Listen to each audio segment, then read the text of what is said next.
So, How we doing?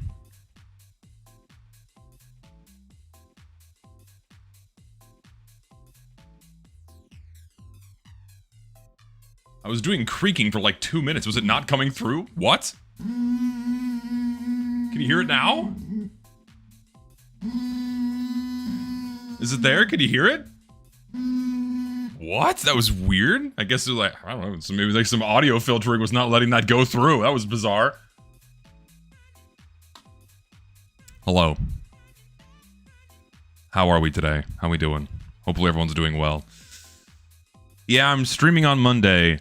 I posted this as an announcement inside of the announcements Discord. I'm on vacation next week, starting this Thursday, meaning I cannot stream on Friday or Saturday or Wednesday or Saturday or Friday next week. So we're doing a stream today, and we're doing our usual stream on Wednesday. That's the schedule for this week. That's what's going on. Also, how we doing today? Hopefully everyone is doing well. How we doing? Yeah, sadly, no Fallout for a couple of weeks. Just, going away for a little bit. Gonna go on the beach. Gonna get some sun. We were rafting down the Colorado River. Had to be evacuated by train. Lost all my gear. Raft to raging fire. Firefighters died. Yeah, I hear there's some crazy-ass wildfires going on right now. Damn, glad you got out safe. That's wild. Holy shit. I know Utah's got some crazy fires going on right now, too. Hopefully everyone remains safe. Yeah, update on the UFR video contest prize pool. It is now well over $2,000. The prize pool is well over $2,000. Deadline is July 19th for your video submissions. Get your ass in there because cash prizes have gotten quite large, have become bigger. Hello again, out for a walk. Thanks for asking. Oh, I hope you have a nice walk. Hope you're doing well. Was it the 15th or the 19th? Either way, same deadline. Information inside of Lucid's Discord, including mine also. It's in the announcements channel. I have that shit in there so you can see. It's all there. So, I'm seeing the chat say this a million times. And I say this without exaggeration. I say this with absolutely zero exaggeration. I don't think a single video has been sent to me more than this one. I'm not kidding when I say I woke up this morning with probably 200 DMs sending me P-Bean's new video. Over 200. I'm not kidding. I'm behind all those fires. Maybe don't do that. You can get arrested for that. Yeah, I got sent that video so much since it dropped on YouTube. So guess what we're watching today? Guess what we are watching today? We are going to be watching P-Bean's new immaculate production, for which the title is very scintillating. And then I'm going to watch Torrid's quick play video on Wednesday. If you guys want to know what I'm doing each week, I have the stream schedule channel inside of my announcements Discord, where you can see what I'm doing each week. I do as best as I can to update that every Sunday, so you guys know what's going on. So that quick play video is going to be viewed on Wednesday, but today we are watching P-Bean's new video. Yes, there's a schedule. I keep a schedule now. Who'd have thought? Crazy, right?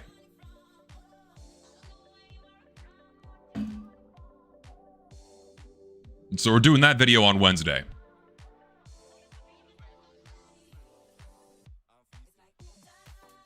Ever post my mic configurations and filters in Discord? Right now, I'm running 0 filters. 0 filters. This is just raw input. The more videos shitting on Valve, the better. I completely agree. 100%. Yeah, oh my god, yeah, I keep a schedule. Yes, I keep schedules because that's like what every other streamer does, so I feel like it just makes sense. I'll do my best to keep it updated each week. Things, details subject to change, given the arrival of updates or videos or whatnot, so. I recorded with Mastercoms yesterday. That episode is going to be out probably late this week or early next. I want to have it drop for July. But the recording with Master Comps went well. We had a fun conversation. It's gonna be a fun episode. I think you guys are gonna like it. We had a good talk. We had a fantastic talk. We had a fantastic talk, actually. So much so that they're gonna come back. There's so much more to discuss about the game, Valve's internal workings, design philosophies, whatnot. So I think it's gonna be a very, very good episode. And no, it was just me and Master Comms on this one. No Casual and Richter on this one. Just a one-on-one.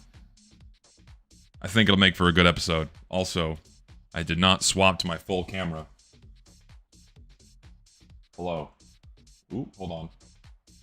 Adjust that a bit. There we are. Hello. How are we today? How we doing? And I will not forget Scrandle today. I'll do Scrandle after we watch P-Bean's video. I will not forget. I will not forget. I'm gonna do it.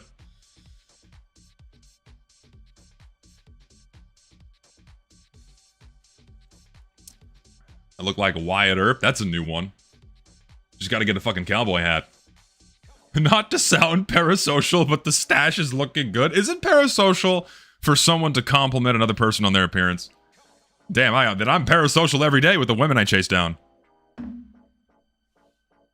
No, I think you're fine. I appreciate the compliment, though. It's very kind of you. Thank you. Brazil game today. You have no idea how loud the neighborhood is. Yeah, it's Brazil and Japan, right? Brazil's playing Japan.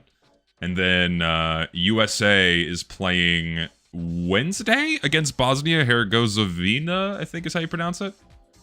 I hope we get into the next round of the knockouts. America, I'm saying America's gonna at least get to the final 8 teams. I don't know about beyond that, but at least final 8 teams. Herzegovina, there you go, that's how you pronounce it. Brazil versus Japan. Dude, if Japan beats Brazil, ooh, that's gonna fucking sting. Ooh, because Brazil is like the football or soccer, depending on where you live, what you call it. They are like the football country. And to fall to Japan would be gnarly. We'll see how that goes. It's really 1-1? Japan got a score. Oh, dude, if it's 1-1, that's insane. They're in extra time? Oh, wow. That's nuts. Ooh. Dude, if they get knocked out by Japan, that's fucking crazy. Dude, it was crazy that Canada beat South Africa. I wasn't expecting Canada to get this far. They're going into the next round of the knockouts. That's even fucking Canada. But Canada's known for hockey, not soccer. The fuck? In Minnesota right now, it's humid as fuck. It's awful. Yeah, you guys out in the east are dealing with a massive heat bubble. So, it's gonna be hotter there than it is in South Texas. So, you guys get a mere taste of how things usually go here. Brazil versus Japan, winner keeps Miku. Ah, right, because there was the Brazilian Miku meme, of course. Bigger fan of Brazilian Miku, because I like, tan skin. America is so goated they had to make it 2-on-1 to make it a fair match. Oh, Lord. Awful. Awful thing to say. Yeah, so we'll see how it goes. We'll see how it goes. It's gonna be a big fucking game. Football in Japan. But, like, Japan's not, like, the sport Japan is known for is baseball. That's, like, their big sport, not soccer, right? So to hear them going toe-to-toe with Brazil, and they got a 1-1 score right now, and it's in extra time? Oh, shit. That's big, man. That's big.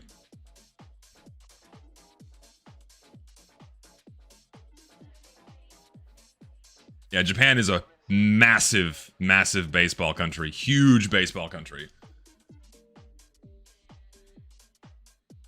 Iowa over here, I think they planted corn in the fields again. It's very humid.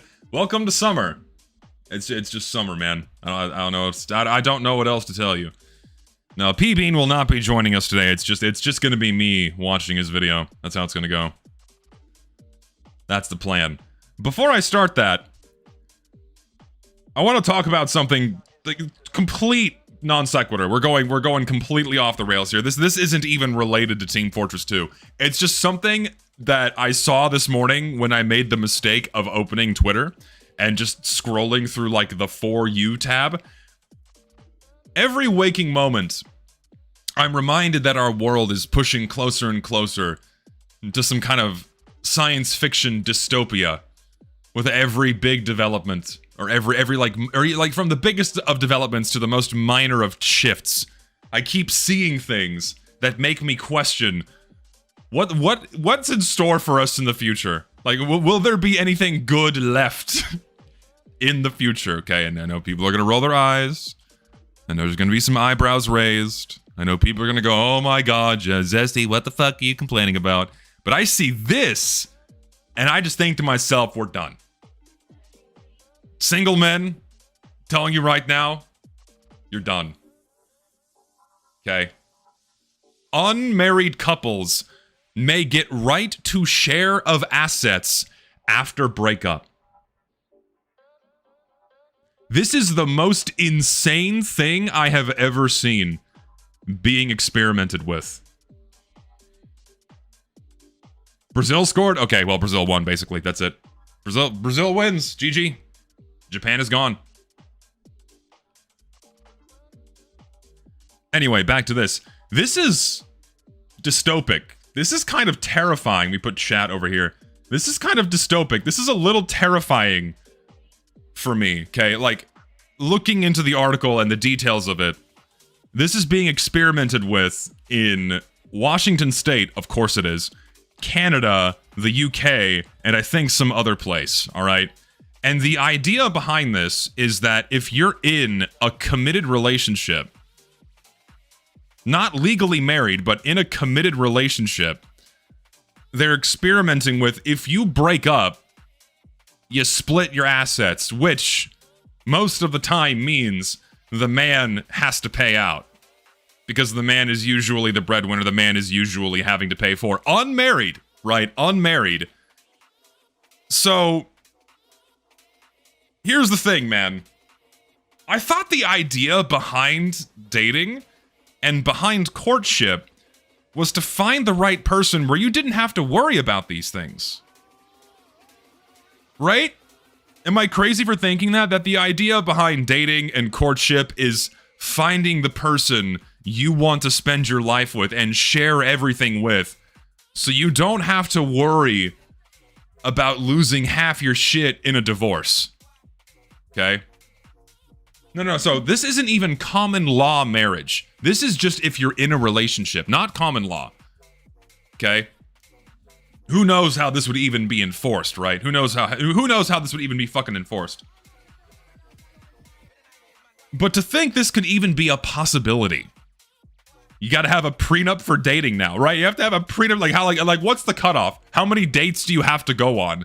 Do you have to have a contract in writing? We are, at that point, it's just a marriage again, right? Like, they're turning dating into common law marriage, where you both sign a piece of paper saying, we are officially dating, and if we break up, you get half my shit. But it's like even more not, it's like even, okay, so it's more committal for the man, and less committal for the woman, right? So, like, men are gonna, like, retreat from this and go, oh shit, I don't want to fucking dabble in this, because if it doesn't work out, wave bye-bye to half your fucking money.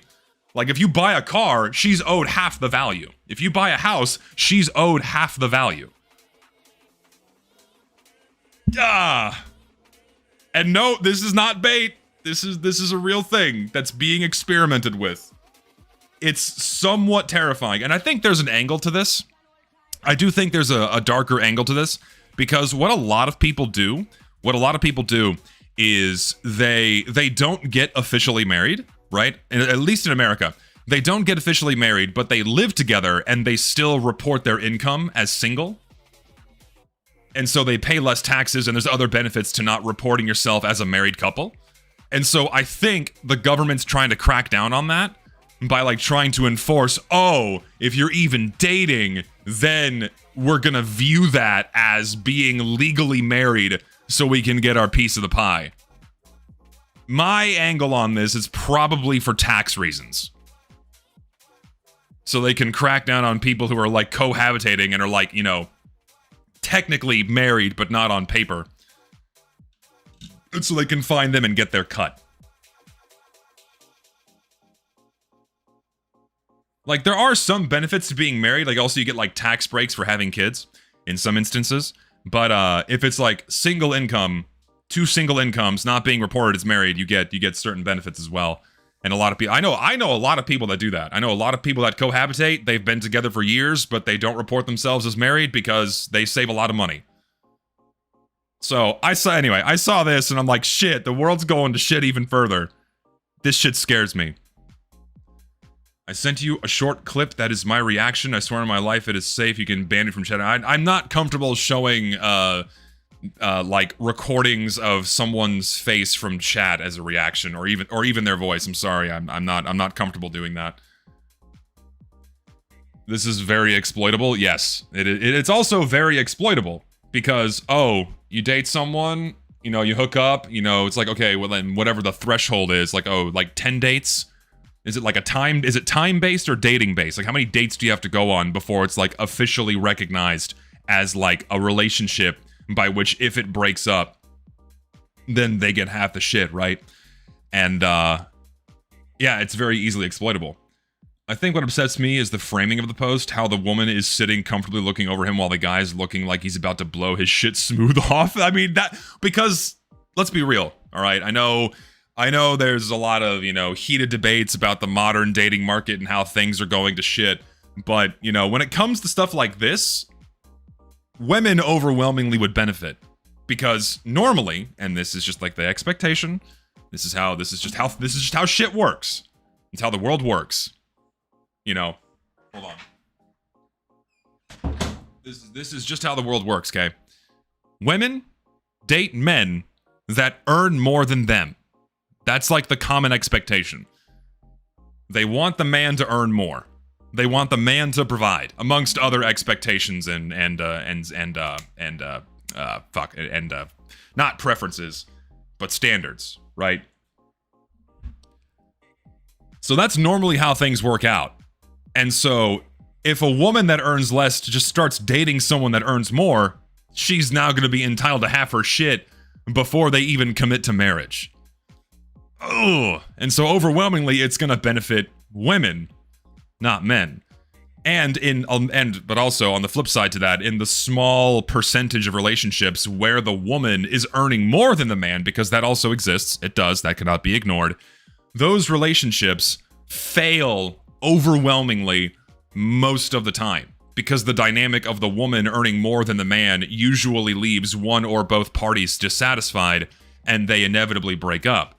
And so in that instance, in that small instance of cases, the man is going to be getting some of the woman's money, but that's reflective of a very small percentage. So that shit is nuts, and I fucking hate it. It's terrifying. And so, like, I look at this, thank God I live in Texas, not fucking Washington. If this shit gets implemented here, I'm out. I'm fucking never, no, I'm not even gonna look at a woman. Like, soon they're gonna, like, charge you for, like, even looking in the direction of a woman. Oh, you passed a glance? $20. You know, someone said bachelor tax, right? Someone said bachelor tax? Yeah, that's what it feels like, is bachelor tax.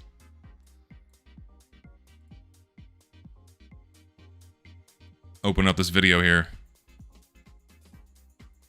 This law cannot be real. It's not a law yet. It seems like they're experimenting with these things. It's very dystopic. Except it's not rage bait.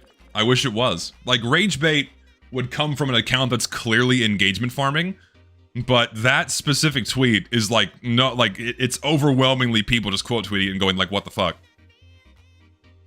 That's like an official publication too. The most insane laws seem to be made in the past few years. We live in a strange time. We do live in a very strange time. And it makes me somewhat worried with the direction things are going. Things are a lot better than how they used to be. Just merely 5 years ago, things were way worse. Like, things have swung around and are a bit more tolerable. But I don't know. Just, it's crazy. It's crazy times. I'm not gonna claim to be an expert on these things. I'm a pretty normal dude. I don't really, I don't like dip my head or my thoughts into these things very, very deeply at all. I don't think about this stuff that much. I just kind of look at these things and go, well, that's not good. Because I kind of put the majority of my focus in my own personal life and the people around me and not broader schemes. So, marriage is a scam. I legally declared my cat as my son for homemaking payments on top of the moving out payments. I got on for moving out at 19. It will be until I'm 25. Life is good. You're insane. You're an insane person. If they find out that you did that, you'll probably go to prison. Genuinely. You'll probably go to prison. Be careful out there, folks. Can we just go back to 2015, please? Like, was 2015 much better? I feel like 2015 was just ramping up to the insanity, right? Like, let's go back further. Let's go back like 30 years. Let's go back 30 years. Every town... I don't even know what that is. I'm not going to finish reading that for fear of saying something bad.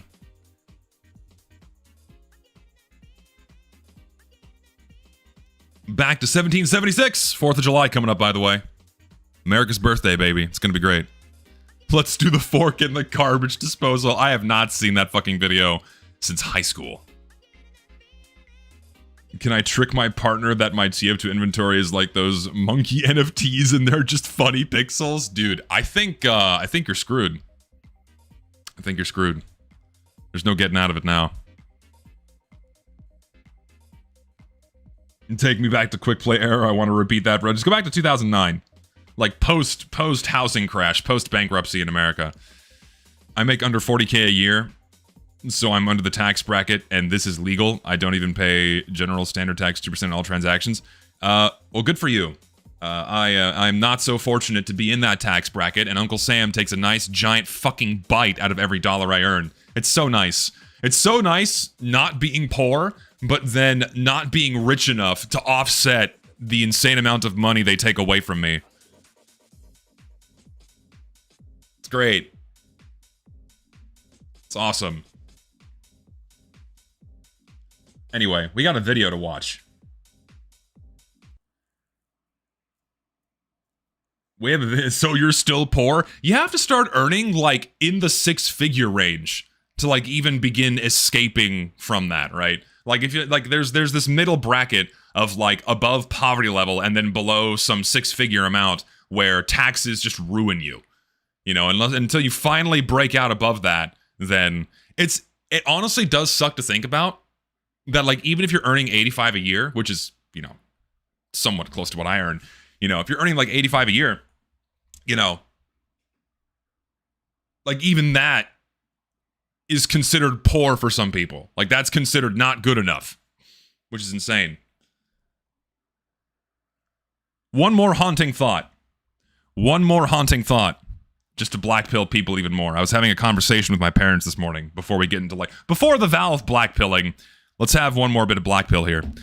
I was having a conversation with my parents this morning. We were talking about house prices. Okay? I was talking about house prices with my parents because this house, within which I live with them, you know, they bought this house in 1986, I think. It was 80-something. They bought this house in the 80s for like $68,000. Okay? Their income, both of them, were earning about 40. Just in the range of about $40,000 a year. The average median income, or the average median does not make sense. The median income in my city in the 80s, in like 1985, was like $25,000. And the median home price was $60,000. So you could afford a home back then. The median income now in my city is $33,000, but the median home price is $300,000. So people are barely earning more than they were 40 years ago, but home prices have more than quadrupled. I don't think I'm ever going to be able to own a house. I'm starting to realize this now. It's kind of fucking terrifying. What the fuck am I going to do? It sucks. And even like $300,000, that's going to get you a shitbox with no air conditioning and like a dirt driveway. It's not even like a good house. Help!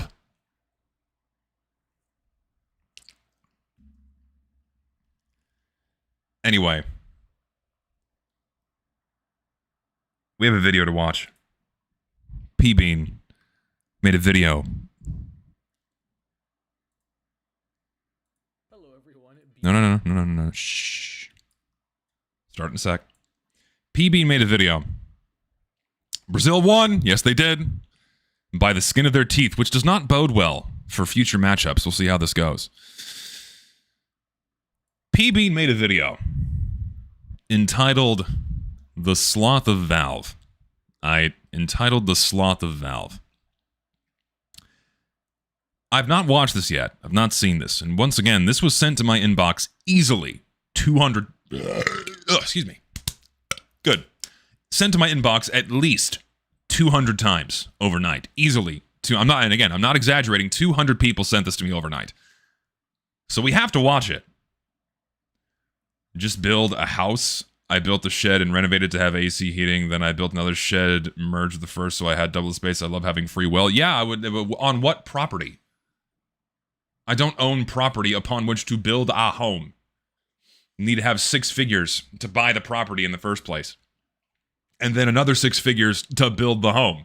So, lucky you have property, I don't. Anyway, PB made a video talking about the sloth of Valve, which, translation, is laziness. Which I think we can all very much agree, Valve is indeed lazy. And this is absolutely in reference to how Valve is handling their IPs, handling their games, and their complete lack of doing anything with any of them for years now, other than finding new and creative ways to separate the gamer from the money inside their wallet. So, very, very curious to see what Mr. Bean has for us today. The only way to own a house now is to patiently wait for Mr. Beast to give you one or win the fucking lottery, yeah. So, let's have a peep here. Let's have a look to see what's going on. Shall we begin? Are we ready? Type 1 in the chat if you like hot dogs.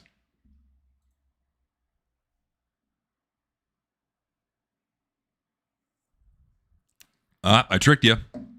Some of y'all might not like hot dogs. Might have tricked you. Might have got you. Oh! Let's do it. Hello everyone, Bean here. Been a minute since the last video, been busy with stuff, but I'm coming back to talk about Valve. So a while ago, Emplemon made an interesting video about Nintendo, and to oversimplify... This is a great video, by the way. This is a fantastic video. If you've not seen Emplemon's video, Sacrifices to the Church of Nintendo, this is required gamer viewing.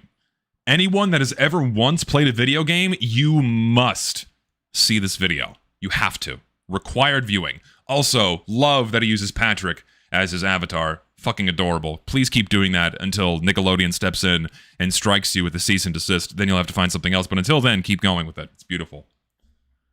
The point of the video is that Nintendo is a company that simply does too much. They pump out great games, yes, but they also do too much to, quote-unquote, protect their brand from emulation, fan games, unofficial esports scenes, and pretty much anything else their fans want to do. I'm opening with that because... Did y'all see, speaking of which, speaking of being protective of their IPs, did you see that company that was making the Companion Cube decorative holders for the new Steam boxes? Did y'all see that?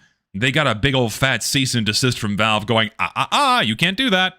And they are gone. So, another somber reminder that Valve is really not that different than any other game company. Yeah, hold on. I have the Reddit post here. I'll pull it up. Just to show y'all I'm not insane. Let me pull it up here. I have so many DMs. Here it is. Yes, D-Brand. D-Brand. There it is. RIP Companion Cube. As you've probably noticed, the Steam Machine Companion Cube was eviscerated from our website, YouTube, and other social media platforms this week. The blunt version is that we made the Companion Cube without a license from Valve. Everyone who purchased a cube will have their refund issued by the end of day. Everything else beyond this is just detail. If you want the full story, keep on reading. Long story short, they pushed forward with this, and then Valve went, nope. Yeah. So, naturally, that's on them. They should have reached out to Valve and went, hey, can we do this, right? They admitted that it was their fault.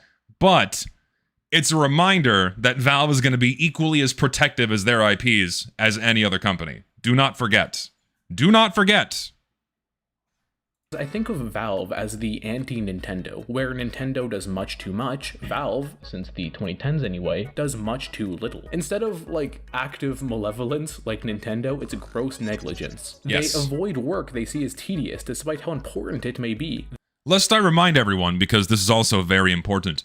In the early 2010s, as Valve was realizing that Steam was getting massive and Steam was going to be like the next big platform, and as they started figuring out and hammering out all the details for their live service model, right? For their live service models, in 2013, they fired a huge portion of their employees because they did not need them anymore. They fired the artists, the writers, the creatives from Valve because they weren't about making games anymore. They were in the business of making money. So from 2013 onwards, guess what? Valve has done nothing but figured out the best way possible to maximally make efficient the flow of money from your wallet into theirs. And that's all they've been focusing on ever since. Valve is not the small little ooh-woo baby indie company they once were. They made little Half-Life. Oh, we love Half-Life so much. Oh, we love these games, man. Valve made such good games. And now they raked in $17 billion last year with 300 employees. Insane. They let obvious problems fester like open wounds for months to years. They've let players wait nearly 20 years for a sequel to a cliffhanger. And you know what? It's never going to happen. I'm sorry, I'm blackpilling you now. There is never going to be Half-Life 3 because Valve doesn't need to do it. They don't need to do it. They don't. And then they finish what they started at a snail's pace. Not to mention, they're still probably one of the largest beneficiaries of underage gambling. It's like, gee, and how is Valve making their fucking millions? How is Valve making their billions? Digital slot machines, right? That's how they're making their big old money. Other than Steam, of course, which they just have to sit there and take 30% of every sale. I'm not saying Steam is not a good platform, it's just that Valve has no competition because every other game company managed to shoot themselves in both kneecaps. Probably one of the largest beneficiaries of underage gambling. They're kind of just content to sit there and rest on their sea of laurels, while their game franchises that continue to bring in millions or billions of dollars in revenue rot around them. Okay, so I want to be clear and say that this video is not like an objective, unbiased look at Valve or anything. This is a rant. And you know what? That's okay. It's okay to call Valve out on their bullshit. There is no, like, you don't need to, like, have to, like, do your research, like insane epic amounts of research just to look at what Valve is doing and realize, oh, shit, they're just doing nothing. They're letting a lot of shit go on for far longer than it should in terms of internal game problems, and they just don't do anything meaningful with their IPs anymore, while still raking in billions from all of them. The big three being Dota, Counter-Strike, and TF2, of course. And Lord knows when Deadlock comes out, oh, that's going to be a big moneymaker. Oh, you know there's going to be gambling in that game somehow. Don't know how they're going to do it. Don't know what they're going to sell you yet. Probably, you know, player skins like Overwatch, but they are going to make so much money on Deadlock. Make no mistake. Video from a longtime fan, me, who has become disillusioned with the company after the treatment of my favorite games and franchises has been steadily deteriorating for years. It'll really just be me venting, if you will. And that's okay. If you're good with that, thank you. If not, you have been warned. Good. So Valve Corporation is best known for their storefront, Steam, which as of late 2025 had a 75% share of PC game distribution, earning the company $16 billion. Listen, there it is. There it is right there, folks. Hold on. Play that back. 5% Play that back. PC game distribution, earning the company 16. Show this to anyone. Show this to anyone that tries to run defense for Valve and pulls up the, oh, they made Half-Life. Well, they're the small indie company. Show them this. They are the most profitable gaming company in the fucking history of humanity, and one of the most profitable companies in general per employee. 350 employees with $16.2 billion. And that's just from Steam. That's just from Steam. That's not even taking into account the multiple billions that Counter-Strike earns them, on top of what Dota and TF2 earns them as well, putting them over 17 billion. Valve has loads of money, plenty of resources to do so much, and they just don't. $15 billion. And this is a company with just 300 to 400 employees. Steam is known for their pro-consumer practices, like a generous refund policy, discounts, which is good. Linux support, and just generally being a very good platform with a lot of quality of life features. Steam is good. There is no denying this. Valve has got a great lockdown on digital marketplaces for video games. They've figured this shit out, and they offer good services. There is no denying this, but that's not what this video is about. It's a complete non sequitur to go, well, Steam is good. Well, it's okay if they let their games rot and they just don't do nothing with them. It's okay because Steam is good. I got a sale, $5 game. Watch. Requirement for games to disclose AI usage on their store page has been a lot of recent public support. You can criticize the 30% cut they take from specifically non-AAA developers, but generally speaking, Steam is a very good platform. They focus on the user experience. I'm acknowledging this now, not just to appease the Gabe and Cock riders, but because I really want to separate Valve, the software and hardware developer, from Valve, the game developer. Except Valve is not a game developer anymore. This isn't like taking a shot at P-Bean, but it's just not the same company. It's not the same company with the same priorities. It's like you can't like, there's not even anything to parse. Valve is just the money printer now. They don't care about making games anymore, other than like trying to find a replacement for the big three and through Deadlock, right? The software and hardware developer, they're fine. They have a good PR record. Steam Deck's great, Steam's great, the Steam controller and headset, I'm sure, are fine. Valve, the game developer, however, are from a bygone era, with the chief exception of Deadlock, which I will talk about later. I do have something to say about it. For the most part, Valve is a studio that made great games decades ago. Games that people grew up with, especially people into PC gaming in the 2000s and early 2010s. I cannot overstate the quality of these games. The writing, design, technical advancements with their physics and AI, they were unrivaled for their time, and they still hold up today. It was the kind of quality that builds a loyal fan base and a substantial amount of goodwill among all video game enjoyers. And they've done nothing but exploit that for years. And I believe it is this goodwill, along with the positive PR from Steam, that lets Valve get away with negligence in their live service games. But just you know what? You can call it for what it is. It's totally okay to call that exploitation of their fans. Because they spent years building up that goodwill. They spent years building up that immaculate reputation, fully intentional, by the way. It's not like this happened by accident.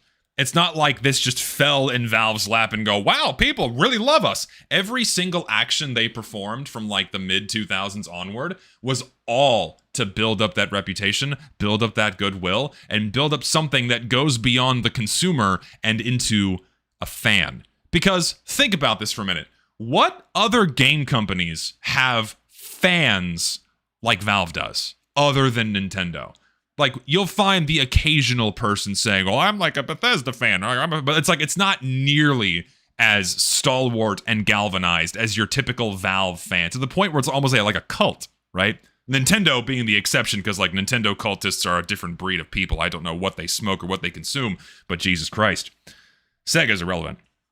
Like, and this is something else I mentioned in my commentary too, where like Valve is so deified and they're so, I don't know, they're so what's the word there? So anthropomorphized, right? Where like Valve is not viewed as a company that's it's viewed as like a human standing next to you. It's viewed as like someone else sharing the room with you, where they have even cute little terms for themselves as a giant mega corporation in terms of their net worth.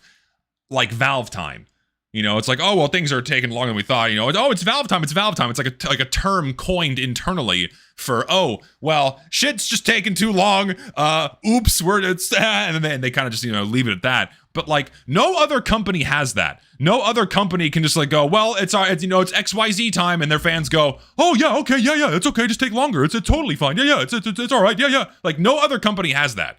Like, they're like Rockstar time doesn't exist for a lack of GTA 6. There is no other company has that. It's only Valve.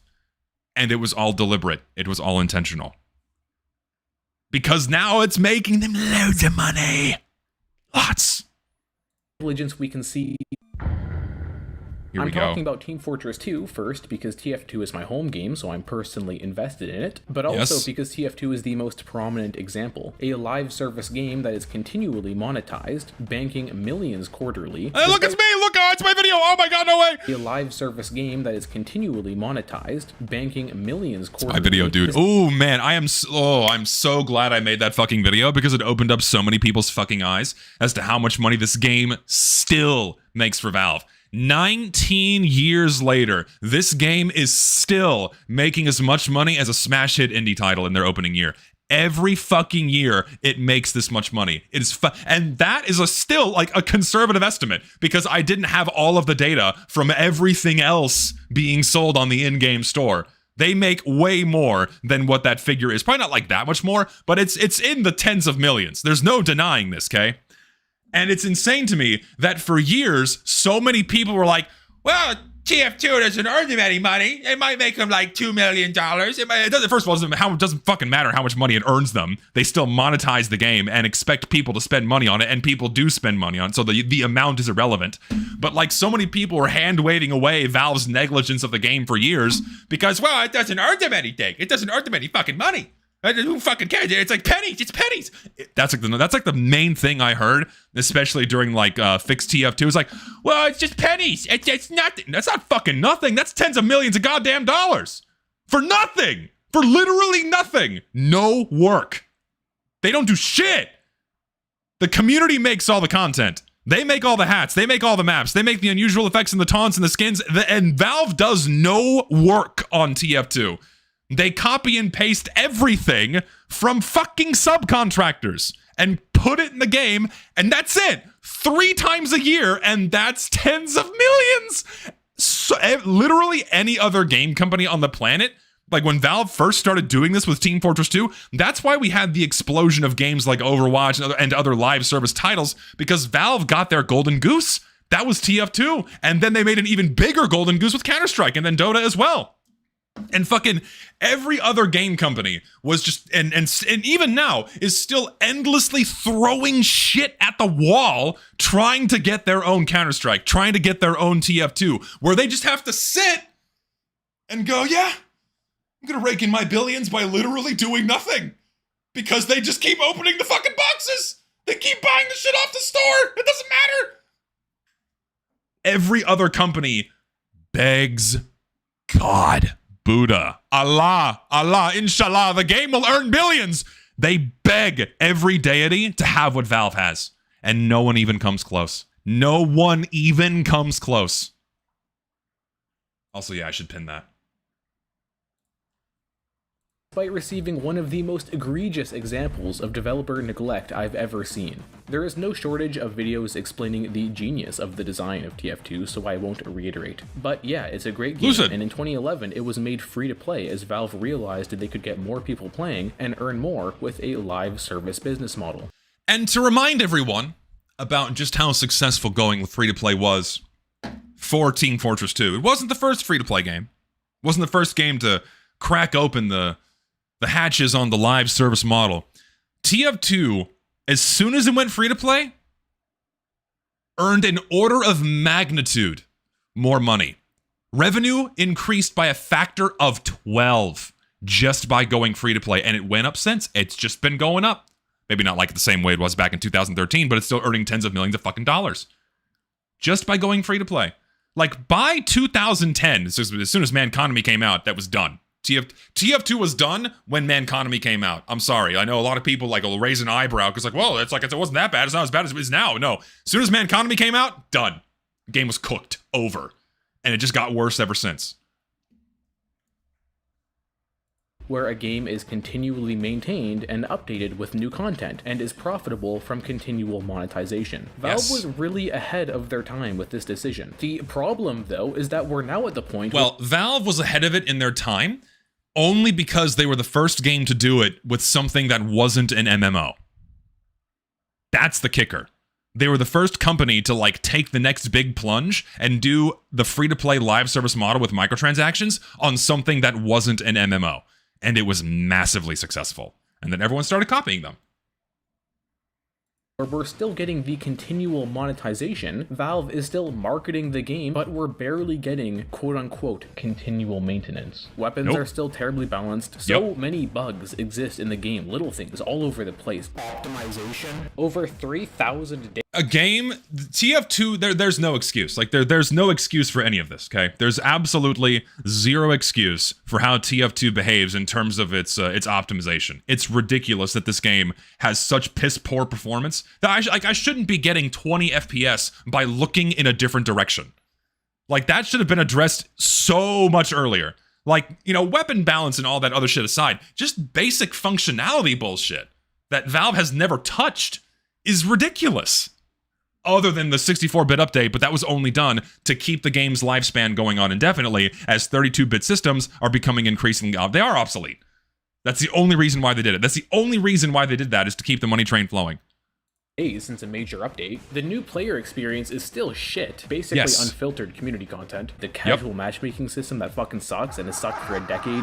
The Thank you match update was in 2016, which introduced a matchmaking system. Even from the background clips, you should understand why this wasn't the right choice for TF2. Now, I can actually understand the mindset. I don't need to repeat myself, but that was the fucking that was the turning point. That was the inflection point where we just fucking tanked to where we are now. Meet Your Match 10 years ago, walk that shit back. It's never too late. My God. That was the fucking nuke that ended this game and left it in the indefinite status quo. That went into Meet Your Match, and I'm not opposed to trying new things. And the previous system certainly could have been improved. But you have to be pragmatic when things don't work. Mismatch painting, thank you. And for a decade, we've put up with this fuck-ass broken matchmaking system. You can't just introduce something, and then it doesn't work, and then you just leave. And only 3 years. Makes me so fucking mad. I'm happy, right? Don't get me wrong. I'm so happy that more YouTubers are bringing the hammer down on Valve. It's not just me anymore. More people are pointing the finger and going, hey, this isn't okay. I'm so happy that this is happening. Thank God. Thank God other people are just saying the obvious, where just this bit right here of just introduce something and then it doesn't work and then you just leave. And not enough people acknowledge that. Not enough people acknowledge this. Like, Valve just put Meet Your Match out there and said, well, that's good enough. Other than like a few band-aid fixes just so players could get into servers faster. Because like 99% of the adjustments to the matchmaking system post Meet Your Match was just so you can get into servers faster.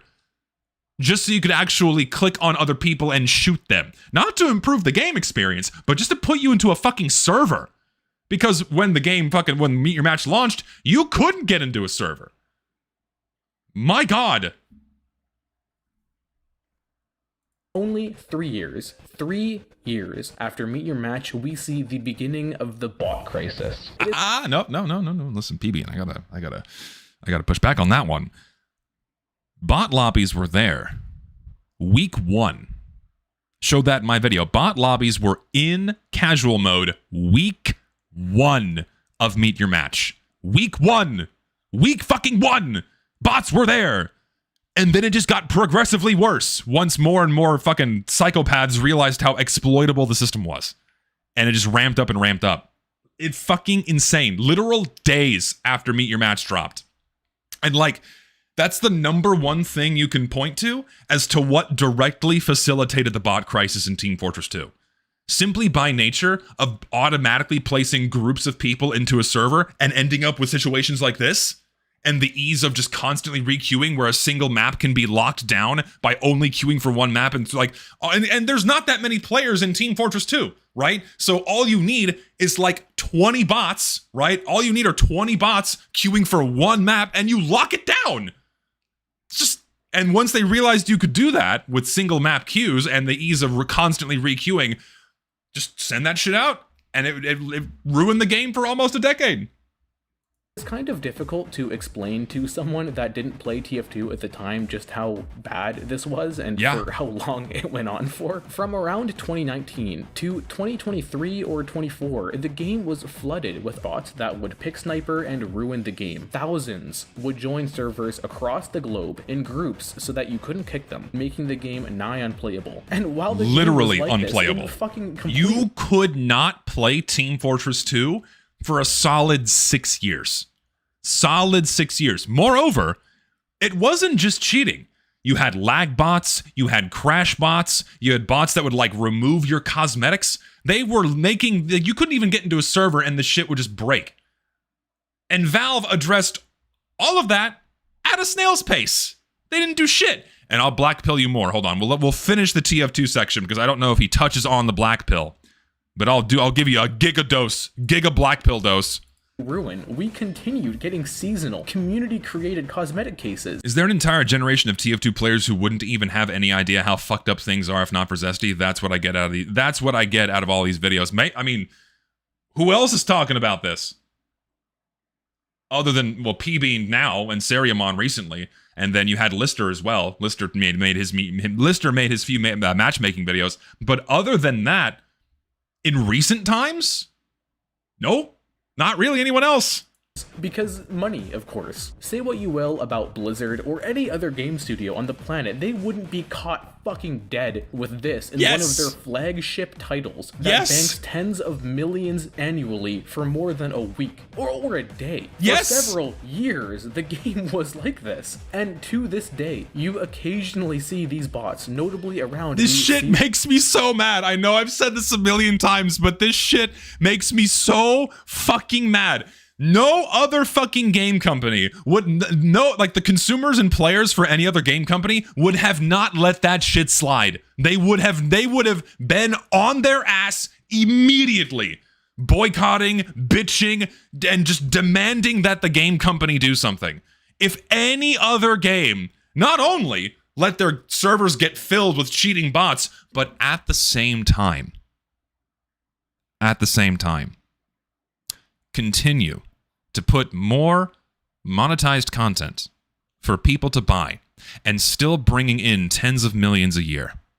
The fact that they were still taking all of that money while doing nothing about the bots is the most pathetic, disgraceful thing I think I've seen any other game company do. Nothing else even comes close to how egregious of a transgression this is and how fucked up it is. No other company comes even close to that level of greed, to that level of neglect. Valve just did not care. And I'll black pill you now. The only reason why bots were addressed in the first place, it wasn't save TF2. It wasn't fix TF2. It wasn't everyone banding together and demanding Valve do something. No.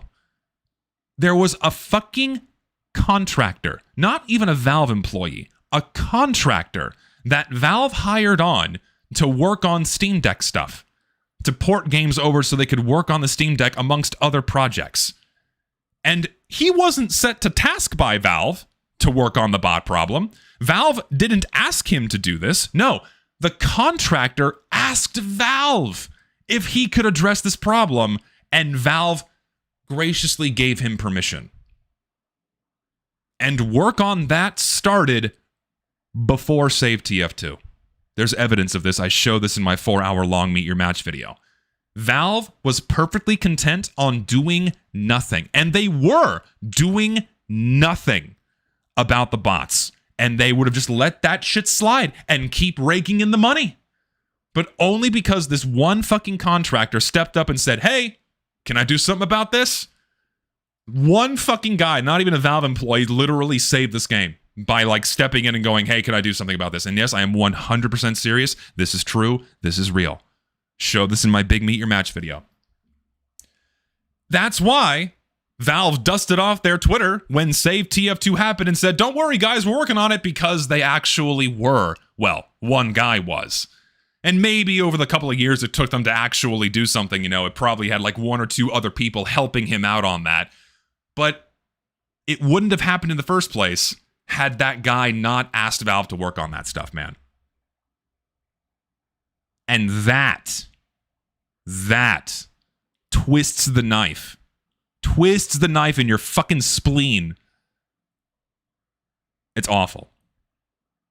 Blizzard wouldn't get away with it. Epic Games wouldn't get away with it. Activision wouldn't get away with it because Valve made Half-Life and they can get away with their games not being playable because they exploit the goodwill of their consumers that they built up over 20 years of making good games and offering a good platform, and they exploited that and would have continued exploiting it so long as it was going to continue making the money, and it still kept making the money. And what baffles me equally too is that the fault's on us too, man.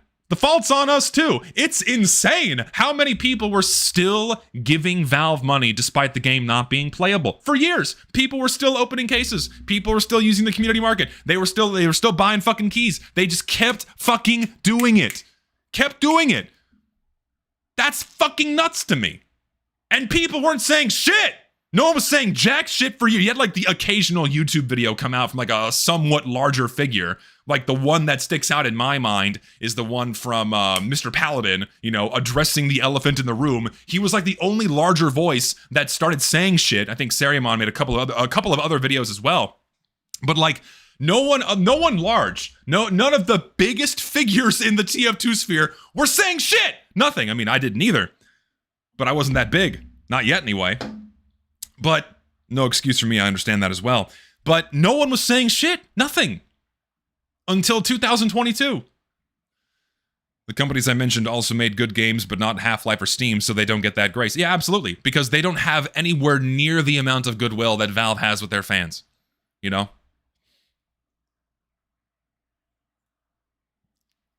No one else is saying shit. It took us that long. It took that long. It took a fucking YouTuber movement. It took a YouTuber movement. And that's what I still find the most insane to me. It took a fucking YouTuber movement to get people to go, oh yeah, this is actually bad. We should maybe do something about this. Yeah. Instead of just queuing over and over and over and over again and getting put into a bot-filled lobby. What the fuck is wrong with the people that play this game? Shit. We hear you and we're working on it. Someone from outside the company had to ask to even start working on an almost decade-old issue. Yep, that's exactly what happened. Insanity.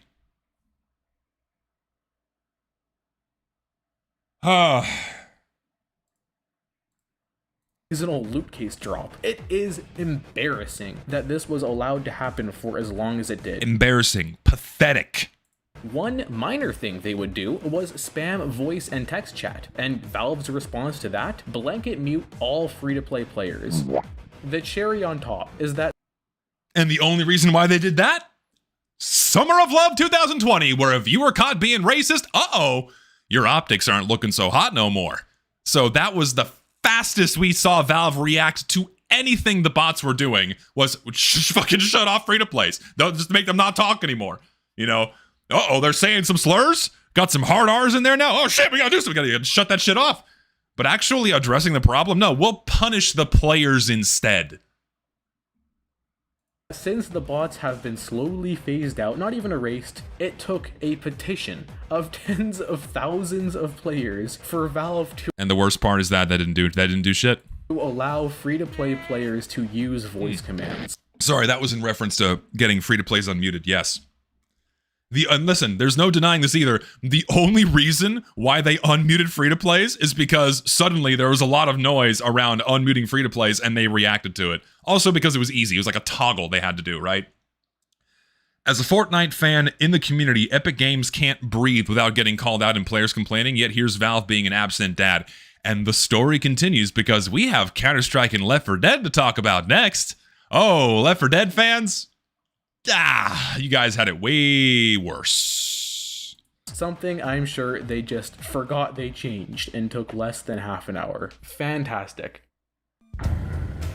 Left 4 Dead is a great series that I feel is owed more credit than it's given for its contributions to the design of the horde shooter genre. Most people have played fucking a Left 4 game Dead. in the series. Some of the best games ever made. Left 4 Dead 2, man. Significant amount of people still do. The Left 4 Dead 2 community, unlike the zombies in the game, is quite alive, I assure you, and they also have been subjected to gross negligence. And they aren't even expecting much. This isn't a live service game like TF2, they just want to play the game they paid for. But alas, Valve, from early 2024 to 2025, you literally could not play the game you paid 13 loonies for on the official servers. Recently, there's been a ton of DDoS attacks on every official Valve server for Left 4 Dead. Valve just let the DDoS attacks happen. They weren't doing shit for a year. You just could not play Left 4 Dead 2.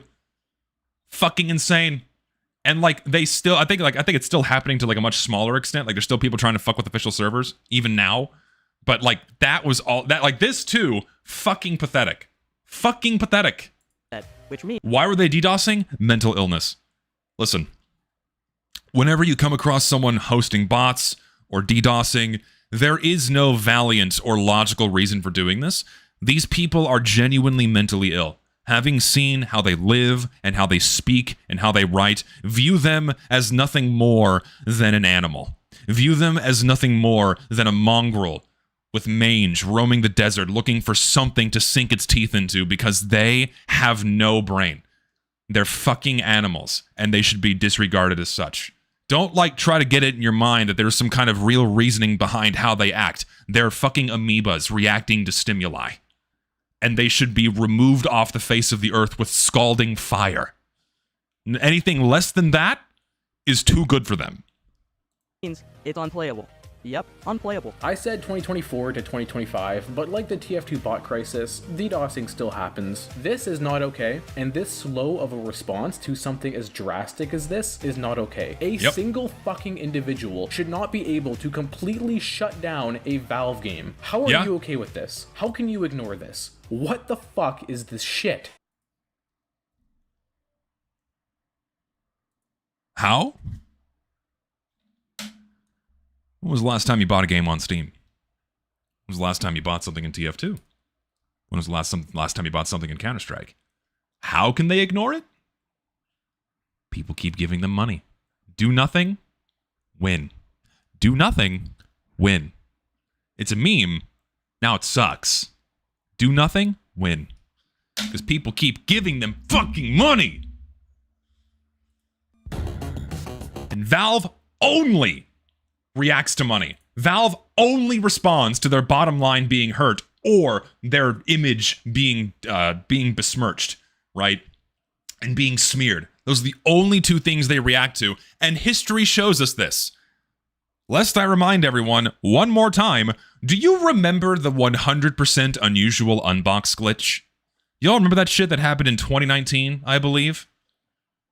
You know, in the midst of the bot crisis, these two things were happening simultaneously. Guess how fast they fixed that shit? 12 hours. Less than 12 hours, they fixed that shit. Because, the moneymakers are at stake. The item servers are in jeopardy. They stepped in and they fixed that shit immediately. But game servers? Being able to actually play Team Fortress 2? Nah. Let that shit rot for 3 more years until someone asks us to work on it. That right there alone should show where Valve's priorities are. Not the game servers, but the item servers. The things that are making them money. So long as those are chugging along just fine and people keep gambling and opening those boxes, they have nothing to worry about internally because from inside, right? They just see the money coming in, they don't give a shit. They're not notified that something is wrong until the money train and the money flow starts going down. Then they go, uh-oh, what's wrong? Oh shit, people aren't spending money on our game? I wonder why that is. And then they do something. Counter-Strike is funny because it has had such a historically large problem with cheaters that third-party platforms like Faceit or ESEA are considered the de facto default way to play the game for many players. The supposed grand update to Counter-Strike 2 did nothing to address the cheater problem, and Premier is miserable, but you know, every FPS community complains about cheaters, but we also get to complain about the miserable launch of Counter-Strike 2. Ooh, yes, baby. Hey, CS2 fans, how are you enjoying that unfinished port? How you enjoying that? Having fun? Having a great time? Releases of CS, Counter-Strike Global Offensive was replaced by Counter-Strike 2. Counter-Strike 2 is very pretty and fucking sucks. Game-breaking exploits and bugs, performance and stability issues. Valve is just... And in the opening week, how much money did Valve make? How much did the market cap for the Counter-Strike skin economy go up in the opening week, despite the dysfunctionality, despite the bugs, despite it being an unfinished port? It went up by like over $1 billion. They increased the value of this game by $1 billion by moving over to CS2. Skin prices exploded. Case openings like quintupled. That's all the content you see. Anyone that's looking for Counter-Strike content, it's not about the game. It's about the gambling. It's all dopamine maxing content now. Trade-ups, case openings, all that shit. That's all CS2 content is. Not much else. And yes, all of it was planned. All of it was planned. Pushing that game into CS2 has made Valve so much money, despite the actual game experience being objectively worse. Not just because it's still missing content that CSGO had, but also didn't do anything about the cheaters, other gameplay problems and bugs. It's like, come on now. But thing is, Valve doesn't need to do shit other than give more toys for people to play with or more means to gamble. Because what has Valve been doing? We'll let the video play. Maybe he mentions this. Getting around to adding back content that was removed. Yes. They are just getting around to fixing problems that were there on launch. And because it was officially an update, the old CSGO is effectively lost, replaced with a very computationally heavy game with performance issues. Once again, they half-assed something. That's one thing about CSGO. You could juice fucking frames out of that game.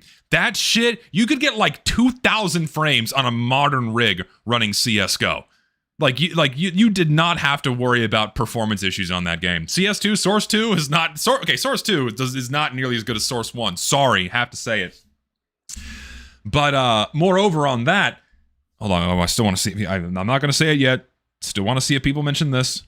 And now are taking years to fix it. And while it may not have cheating bots, oops, I was wrong when writing the script. There actually are cheating bots. Thank you, Valve. Bot farms. It does have... Yep, farms upon farms of bots farming case drops. And like Valve kind of steps in and manually bans all of these things, but because you can make an infinite number of accounts because the game is free to play, guess what? They just make more and go right back to it. There's One right there, but this is showing the botting. Quote-unquote playing the game to farm in-game items that can be sold on third-party marketplaces for real-world money. Other Valve games have these problems too, but with so many it's my video again, oh my god! more pressing problems, it's difficult to care. You can just add it to the list of things where if it was in any other game, people would actively protest it. Yes. And I would also be remiss if this shit was happening in any other game, people would be lighting a fire under those developers' asses. 100%. I didn't at least mention the fact that this digital economy in Valve's games is founded on gambling, including underage gambling, and I'm not referring to the questionably legal skin gambling sites that Valve allows to stay up, so it looks like they're combating gambling. I mean, like the... Yeah, it's so funny because Valve hilariously stepped in very briefly and like tried to make an example out of that, like out of one or a small handful of gambling sites, and now they just let that shit ride. They just let that shit ride. They don't do anything. They don't cease and desist sites anymore. They don't tell them to stop. They just let that shit go. You know why? Because they profit from it. They profit from that shit. Because where do you get your chips? You get your chips from the house. And Valve's the house. And they make loads of money indirectly from these third-party gambling sites. So it's in their best interest to keep them going until shit gets clamped down, which it seems to be moving in that direction more so as more countries are banning loot boxes and Valve's having to find new and creative ways to keep gambling inside of their games, like the terminal system they're using in Counter-Strike now. But gambling's not going away anytime soon because it just makes too much money. case openings and trade ups in game. I am so fucking tired of this clown show we put on where we all pretend like this isn't obviously gambling. So everyone knows gambling is bad. It is not valuable for me to sit here and be all, oh, gambling is bad, it's addictive, and you won't win, and you shouldn't do it. I can accept that the original intent was— How, in your opinion, loot boxes are different from Pokemon cards? Not that different. Like, these things are one and the same. You're playing a random chance to get into something valuable. The only difference between a Pokemon card and a CSGO skin is that you actually have the physical good in your hands, and you don't have to worry about the company just shutting off the item servers and that item being taken away from you. That's the big difference. Because people forget, you don't actually own all the shit in your item inventories. Your TF2 hats, your Counter-Strike skins, you don't own these things. Valve is giving you a license to access these things through their services, and at any given time, they can just take that away from you. At any given time, they can just change how these things behave fundamentally, which is what they've been doing heavily with Counter-Strike, and because it seems like he's not going to mention these things, what has Valve been doing with Counter-Strike over the past few years, right? What has Valve been doing with Counter-Strike over the past few years?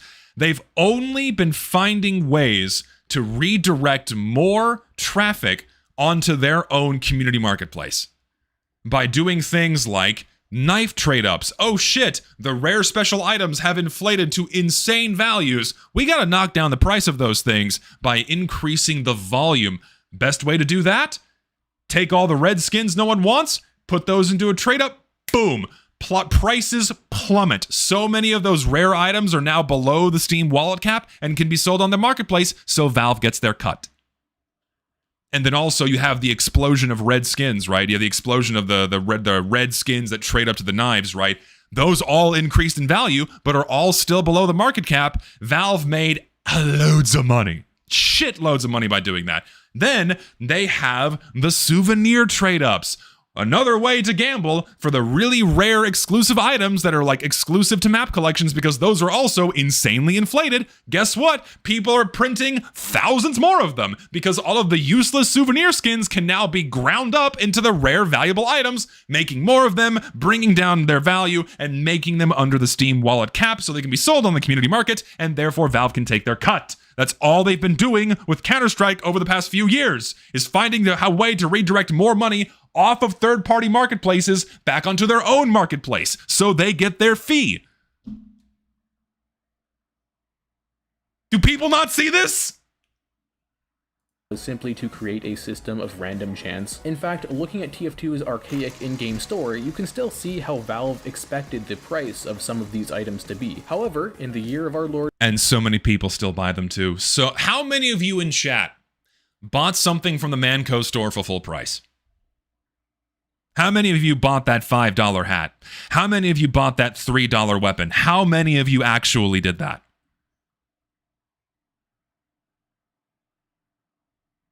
Quite a few of you. Think about how many individual unique players TF2 has had that have bought at least one thing off the Manco store. The free-to-play game pays for itself just by doing that to you. And oh, it gets better. Oh, it gets better. Valve engages in all of the same anti-consumer practices that pretty much every other like gacha game or other like a live service free-to-play game engages in Team Fortress 2. They have the free-to-play account, and then they have the premium account, where if you have the free-to-play account, yeah, sure, you can play the game, but you have these other inconveniences that will inevitably get in your way to force you to spend money on it. Do you want one of each of all the functional unique unlocks in Team Fortress 2? Sorry, you're not given enough backpack space. And if you manage to acquire all of those things before getting your free backpack expander inside the Christmas stocking, guess what? You have to buy something, otherwise you can't store things anymore. You want to trade to get things you don't own? Sorry, you can't do that either until you buy a premium account. Also, free-to-plays are still muted with a fresh account, so if you want to actually have access to in-game voice chat and text chat, you have to pay for something. So Valve does what every other game company does. They find ways to inconvenience you. Looking at you, fucking Bethesda. Inconvenience you. So you spend more money.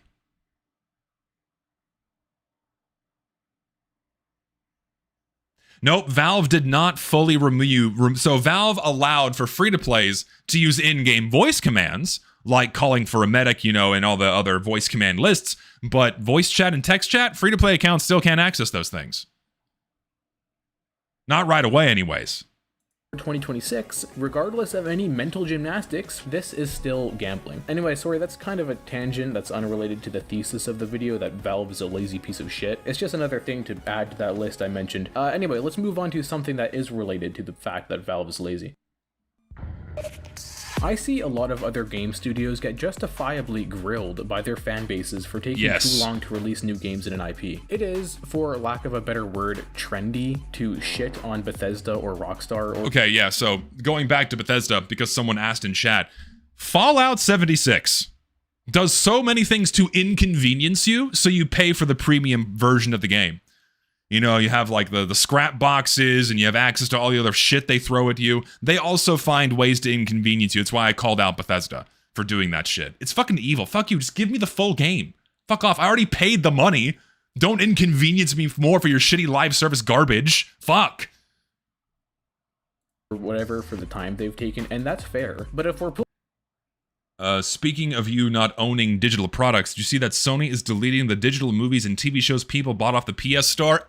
Oh, so funny! You will own nothing and be happy! Isn't it wonderful? We live in a dystopia. Preserve your media, because who knows when it's gonna get taken away from you. You buy something on a streaming service, you don't actually own it. Isn't it wonderful? And it's just getting worse. It is. You don't own any of your games on Steam, by the way. You are paying for a license to access those games. You don't actually own them. If you don't have an internet connection, you can't even play many of your games these days. Which is even worse. Fuck. Living, am I right? So true. Don't get rid of your DVD player. playing that game, you should meet Valve. Whereas Half-Life 3 is such a legendary meme at this point, it's easy to forget we're actually still waiting for it.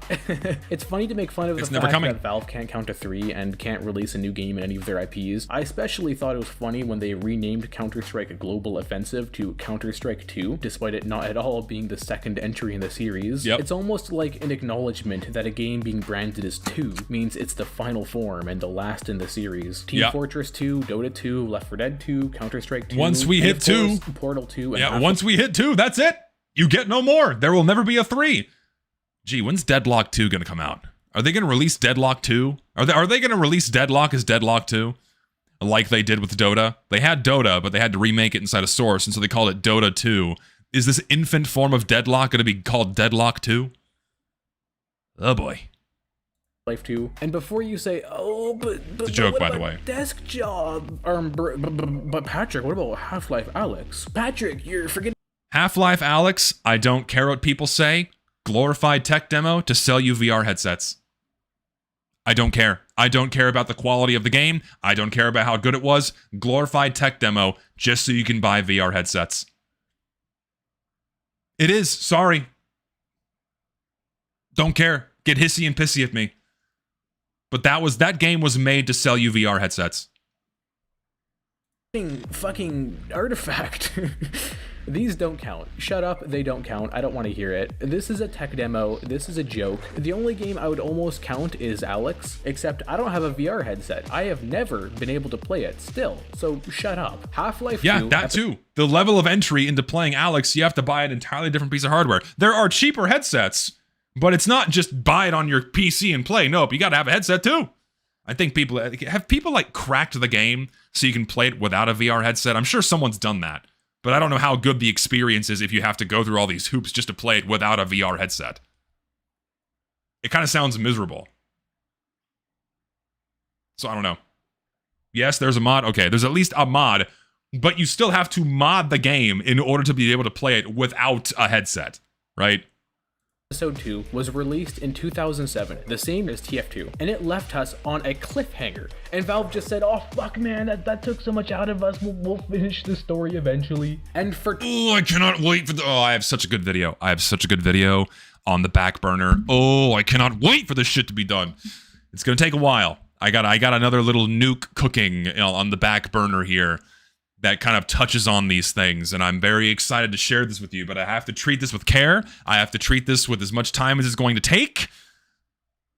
So be patient with me. Be patient. It's going to be a good video. 20 years, we've had our fucking balls tickled at every turn. Tune into Tyler McVicker to see the latest fucking Half-Life news. Unreal. What a fucking joke. Yeah. Yeah. Okay, so why? Why is Valve so insultingly lazy? Why are their games subjected to such gross neglect, despite being a company that literally makes $30 to $50 million? You've answered your own question. And how does that tie into Deadlock? Because I haven't forgotten. You have answered your own question, sir. About it. Okay, so Valve is a private company that can do whatever they want, and they can structure it however they want. And Valve is known for having a managerless structure. Not true, by the way. That's not true. Let's go back to that. So this is a myth. This is 100% a myth. Go back. Okay, so this is bullshit. So, strongly recommend you go here. Hold on, let me pull this link up. Oh god, where is this? Where is this fucking link? This is required reading material for everyone. Let's see, I'll just Google it the old-fashioned way. There it is. Yeah, so this notion that Valve has this flat internal structure is complete bullshit, okay? So here is a thread from Reddit from a former Valve employee back when he was working at the company in like the early 2010s, somewhere around there roughly, that basically completely debunks that Valve has this flat structure, that people are free to work on whatever they want, people can just pick and choose. No, they don't. No, they don't. Valve, just like every other company, has the internal corporate arm overseeing everything that's being worked on. And so if you're working on something that corporate views as unfavorable, then you're not going to get your annual bonus this year, or you're not going to be viewed as a valuable asset in the company anymore, so they're going to fire you and replace you with someone else that's going to do the work that they want them to work on. So literally no difference. Play video. No, this is important. Valve does not have this flat structure internally. And also, lest I remind everyone too, this comment right here, we don't have a manager. So remember that Valve company handbook that leaked? Turns out, if you read that thread of tweets, that was intentional. This is something that game companies do, is they intentionally leak internal workings and company handbooks and things like this to give their consumers and their competitors a false idea of how they actually behave internally. So that Valve company handbook was manufactured so you view Valve in the way that they want you to view them. Everything we think about Valve was manufactured so we view them as this enigmatic, wonderful company. It's not real. It's not real.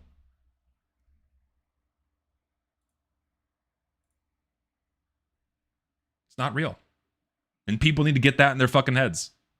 The mythos around Valve is that it's a fairyland where every employee is free to do whatever they want, and they want to keep that perception up. Remember, there's the handbook right there. Employee handbook public, and from everything I can tell, there it is. Yes, he acknowledges this. Yes, he calls it out. It's bullshit. Thank God more people are saying this. It's not just me. Fuck, it's right there on the fucking internet. It's right there. It's a Google search away. Shit.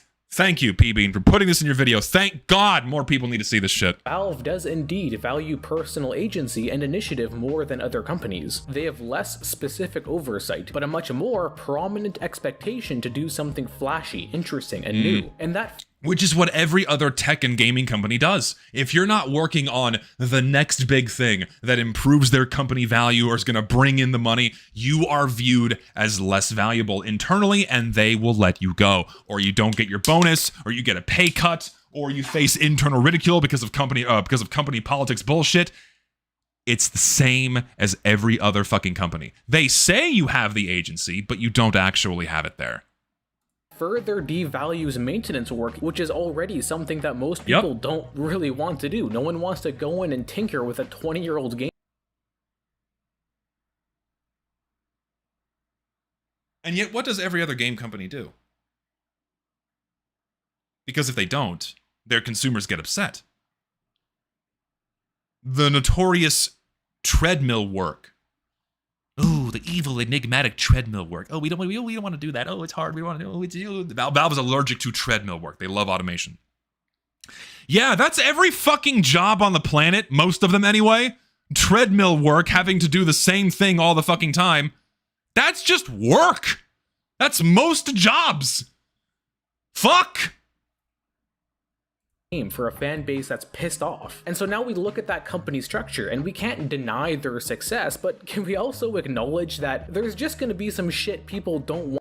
Not only is Half-Life Alyx a fancy tech demo for the VR headset, it also retcons the ending of Half-Life 2 Episode 2 because Valve is creatively bankrupt in storytelling. Yes, they are. They fired all of their writers in 2013, so why is it really any surprise they would do that? Nope. Want to do, but it still has to be done. And now we get to Deadlock. Deadlock is a fine game, a good game, even I'm told by people that actually play it because I don't can't get into it for the life of me. Valve has good developers and good game designers, so that's not really a shock to me. To be honest, I don't really have an opinion on the game itself. However, the simple fact that a new multiplayer MOBA hero shooter is being actively developed, making great progress, while other Valve titles and even IPs, which is something that no one even bothers to criticize Valve for anymore, are completely neglected, is wrong. It is so frustrating to me because you can make Deadlock, that's great, people love it, but if you put in the barest possible effort to make sure your legacy games with fairly large communities within the gaming ecosystem and respectable reputations are kept in a fair condition, we wouldn't be having this conversation. It is maddening. Yes. So Valve and that's just true. And what people are gonna say, and you're gonna see comments like this in the comment section of this video. I have to act this out, you know. You're gonna see this in the comment section of the video. It's like, what's? Well, I'll have you know, the game is old. Counter-Strike's old IP. TF2 is an old game. You can't expect them to work on it anymore. Is it really? Just Valve does so much. Valve does so much for us. They have Steam. They have sales. Everything's so good. Valve treats us so well. And I can't believe you'd expect them to actually work on something they make money on. How could you? How dare you? Oh, you're so entitled. TF2 is so old. You can't expect them to do that anymore. Counter-Strike's fine. There's nothing wrong. They deserve it. They deserve it. They make so much money. They do such good work. They deserve all this money. You're going to see that. You're going to see a lot of it.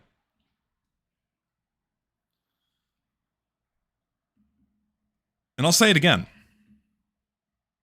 So long as the company is offering the game as live, as playable, and monetized, moreover, bringing in millions, tens of millions, or billions of dollars a year, the amount does not matter. They should be actively curating and treating that game and giving it what it needs, and not leaving it to rot like Valve does with all of their IPs. Simple as that. Every other company has held that expectation. Every other consumer demands that from other game companies. Not Valve, though, because they exploit the goodwill of their consumers.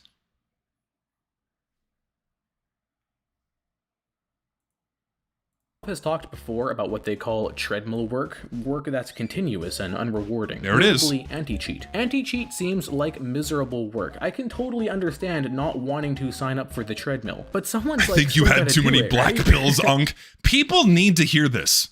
The tides need to turn. Valve hate is warranted at this stage. Or not, actually. Valve showed when push comes to shove, they can just not. They just won't do it. Because there's no one in the company willing to do it. And if there's no one willing to do something, it won't get done. Because there's no structure. Now, I don't know a whole lot about running a business. I am but a humble Wumbo. But I have come up with a novel business strategy for when you have something that no one wants to do, but it's got to get done anyway. You hire someone with money, and then you pay them to do it. Wow, this guy cracked the fucking code! Right there! Who knew it was so simple? Paying people? Hold on. We have to break that down. Let me just hold on. This is very important. Hold on. This is great. This is fucking groundbreaking, okay? This is the craziest shit I've heard since sliced bread. Okay, hold on. We have to make a diagram for this shit. This might even be too complex for Valve. So let's simplify it for them. Okay. So, here's your kiki, right? Here's your fucking kiki. Here's like your ooh, ow, ooh, spiky, ooh, this hurts. I don't want to have to do this. We have to address the big kiki. We want to turn the kiki into a booba. We want to go from here to here. Oh, nice, smooth little booba. You know, we want to go from here to here. But it just we don't know how. There's a list of tasks. There's a list of tasks that need to be completed on a regular basis in order to go from the ooh, ow, pointy, ooh, itchy, ooh, hurtful thing to like, ooh, the nice, smooth things are working well. We have to go from point A. Here, we'll do labels. Valve likes their labels. We have point A and we have point B. How do we go from point A over to point B with the set of tasks that we have to complete in order to go from here to here? And they must be maintained periodically. But we don't want to do them. We don't want to have to do these tasks. It's boring. It's so boring. You know, it's like, here, I have a great idea. If no one inside your company wants to do these things, find someone who will. And if you can't find anyone who will do it for free, because people have already done this shit for free for all their games, and they don't put that shit in, they just leave it out there. Crazy idea.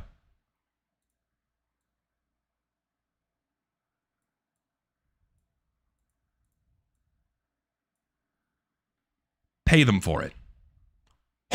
We cracked the fucking code! Hello? My mic disconnected. We figured it out. We found out how Valve could solve all of their games' problems. We found it out. We figured this shit out. They just have to pay people to do it. What a novel fucking concept. Holy shit! Someone tell the president. We found the solution to all the world's problems. Shit we don't want to do, pay someone else to do it. Hey, Valve. Listen. Valve, for the low price of $375,000, I too can give you the absolute masterclass on how to complete tasks you don't want to complete, utilizing and tapping into a mere minor fraction of that $17 billion of revenue that you made last year. I will unlock all these doors, give you all these secrets to maximize. You would make even more money. No one wants to acknowledge this. You would make even more money if you did this work. You would make so much more money if you just acknowledged the bare minimum problems with all of these fucking games. You would make more money and build even more goodwill. Galvanize that shit even more. And you fucking don't do it. It's so easy. It's so easy. And they just don't do it because they don't have to, because people keep opening the boxes and buying the games. It's as simple as that.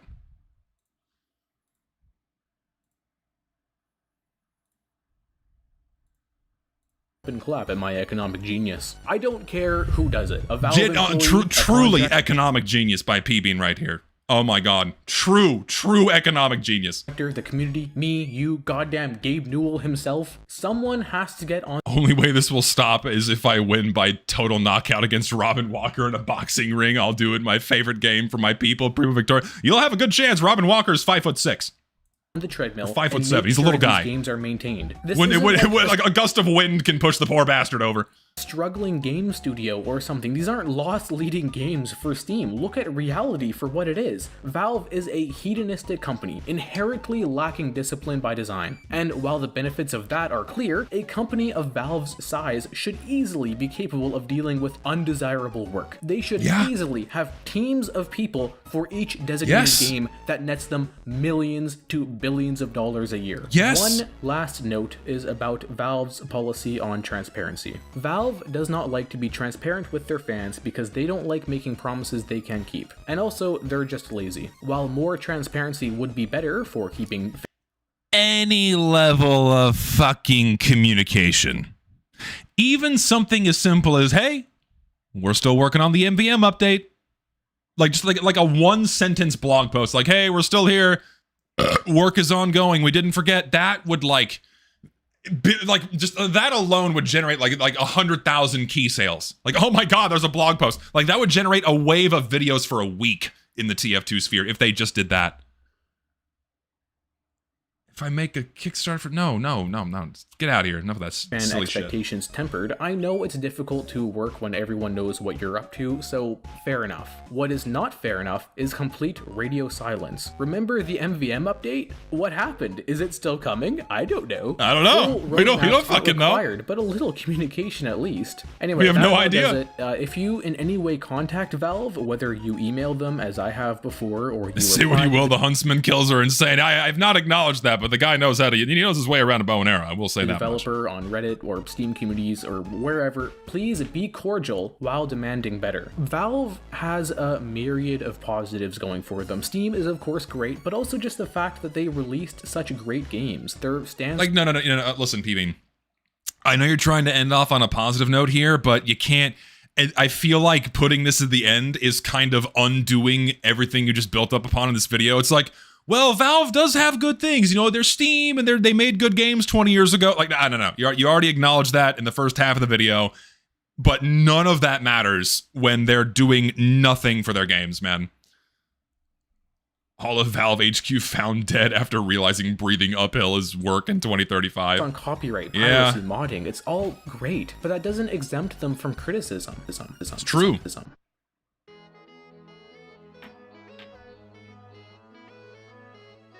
P-Bean, buddy, pal, you made a good video. P-Bean, old buddy, old pal, you've made yet another banger of a video. Hallelujah. Thank you so much for making videos like this, man. Thank you. Oh, thank God, again, other people are making videos calling out Valve on their bullshit, because it is ridiculous how long this shit goes on for and how little Valve does to maintain their games. Oh, it's exhausting. It's exhausting to have to fucking, like, listen, it was exhausting. It was being like the loudest voice in the room talking about this shit. Thank God other people are. I'm so happy. W video indeed. I will post the link right now so you buckaroos, fuckaroos, chuds and chudettes can go give the video a like and give it a boost in the algorithm, please. It deserves as many views as it can get, because videos like this are important. Videos like this are immensely important because it's holding Valve responsible for their own bullshit. Never let it escape. Like, never forget that Valve has been horrifically neglectful for their IPs. Never forget that shit, ever. Call them out, hold them responsible, and if you genuinely want things to change, it doesn't stop at voicing your concerns. Stop spending the money. Money is the only thing they listen to, or their reputation being tarnished. But Valve is so big and their fans are such stalwart defenders that no voice is going to be loud enough to, like, besmirch their name enough to them to actually, you know, clean up their act. So the number one thing that's going to get their attention is stop spending the fucking money. That's it. Simple as that. Send this video to Asmongold. I mean, that'd be great, but hopefully this comes across his desk. It'd be ideal. Does this also extend to Steam? Honestly, yeah, fuck it. Yeah. It may not need to extend to Steam, but doing it with Steam as well would be ideal, because if there's a discernible amount of instability with their games, because their game, like especially Counter-Strike, is a massive cash cow. And as soon as there's any signs of instability there, Valve's going to step in and do something, because they want that money train continuing to flow, because Counter-Strike alone generates like $2 billion a year, right? And so if there's like a little bit of a shake-up there, it's like, oh shit, uh-oh, then their other games start crumbling and money stops flowing, and that's going to look really bad on their part. Plus those internal economies can crash. So definitely stop spending money in their games. Washington State Gambling Commission orders Valve to stop skins gambling October 5th, 2016, 12 p.m. Well, the gambling aspects aren't going away anytime soon. Sadly. Sadly, they're not. Yeah, that's the video. That was the main thing I wanted to cover today. Fantastic video, by the way. I will say that much. Get some music back in here.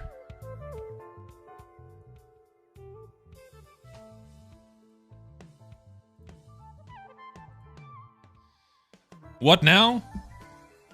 We chill. What now? We chill. I'm not doing a call-in stream. Nope, can't let those overstay their welcome. Still buy things on Steam because of how much they've done for Linux gamers, but I wouldn't dream of buying something in Valve's live service games. Amen, brother. Don't do it. Amen. Don't do it.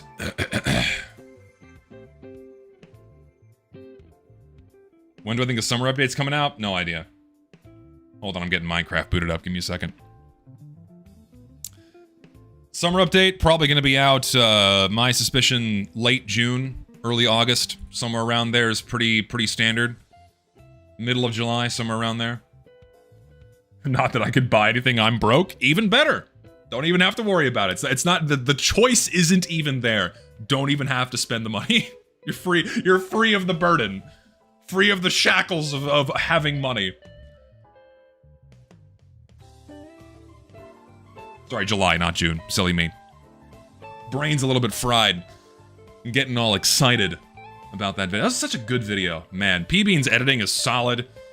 He just makes really good videos, man. Alright, there we go. Full screen that. Go to my desktop. Minecraft window.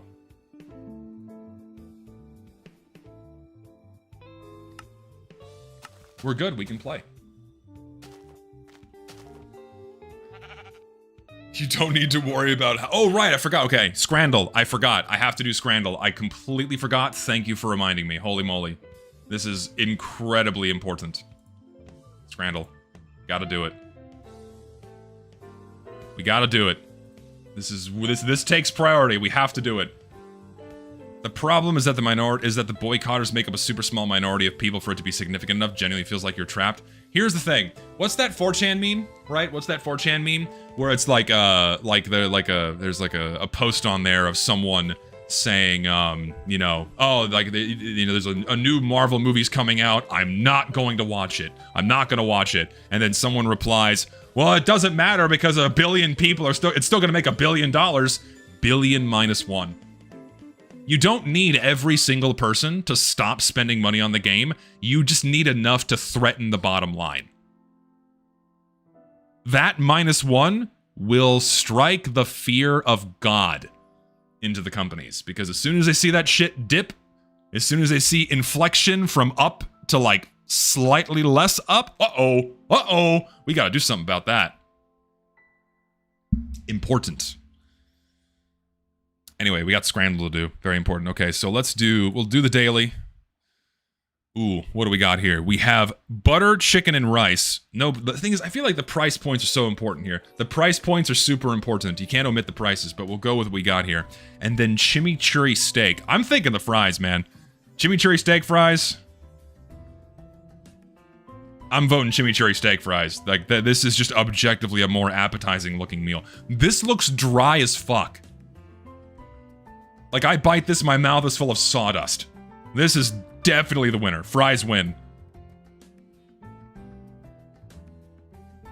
Okay, then steak pie, beef, meatballs, and cumin and tomato sauce.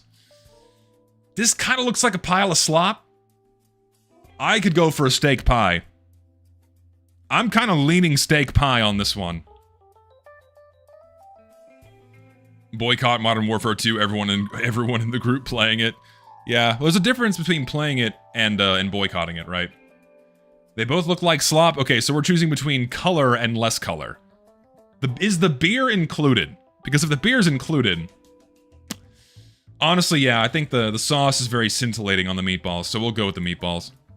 Yeah, meatballs is the winner. Oh, dude. Oh, what is that, dude? That looks so gross. That looks like a pile of rocks and French fries. Holy, dude, how do you make meat look that gray? How do you have to overcook that shit by so much to get it looking that gray? Oh my god. This right here, dude, this fucking share box, all that food, man, mold on a plate. Yeah, it looks like moldy cauliflower. You know, and all for a measly £6 too, no less. I'm voting the fucking share box. That's like the clear, definitive winner. Easy.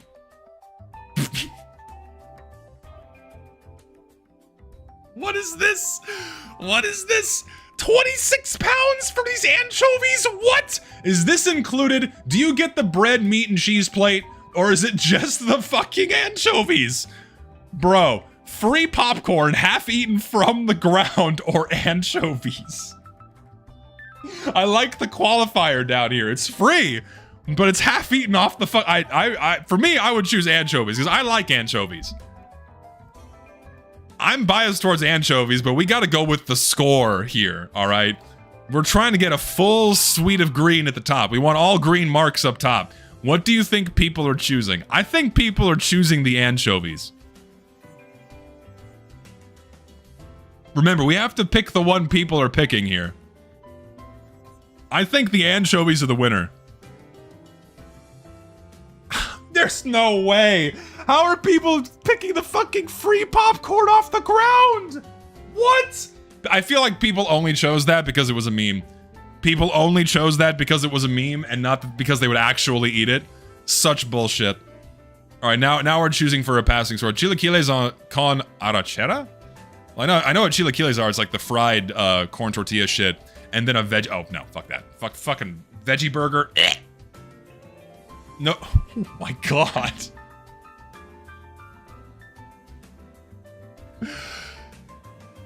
That was sold to somebody, unless this was like doctored by AI. Have y'all seen that? But you had like I know I've seen this before, where you have people taking pictures of the food they receive from like a delivery, and they ask AI to put mold on it, and then they like send the picture back. I was delivered moldy food. Then they get a free meal. You know, makes me raise an eyebrow if this is actually what they were served. If so, you could sue. But the clear winner is the chips, as the Brits call them, and the beef and gravy. Battered fried Mars bar. Oh, dude, with some kind of cum sauce or fruit pizza. Dude, fried Mars bars would be so good with no price data. With whiskey, oh, dude. Yeah, whiskey custard with a fried Mars bar. Dude. This is not even a contest. Just pickled chips for £4, like $4. For $4 fucking bucks, a little dinky thing of pickled chips. This is a garnish. Like, if I'm getting the pickle, I want a fucking, I want a pickle. I don't want little dinky little baby pickle chips. I want the whole honkin' hog in my hand, taking a bite out of it. This is a meal for the same price. It's obviously the nachos.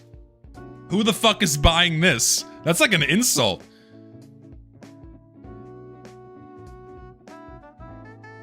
Grilled beef heart. I've never had beef heart before. Or sausage with 2 pieces of bread. That's cheap. Cheap on this side with like, looks like fried potato and corn. I'm thinking the beef heart's the winner. The sausage, I like a good fat piece of meat. Listen, let me tell you, I'm a big fan of sausage, but being objective here. I think beef heart might be a little too exotic for people. I think people probably pick the sausage. Truly, I think people pick the sausage because beef heart's a little too exotic.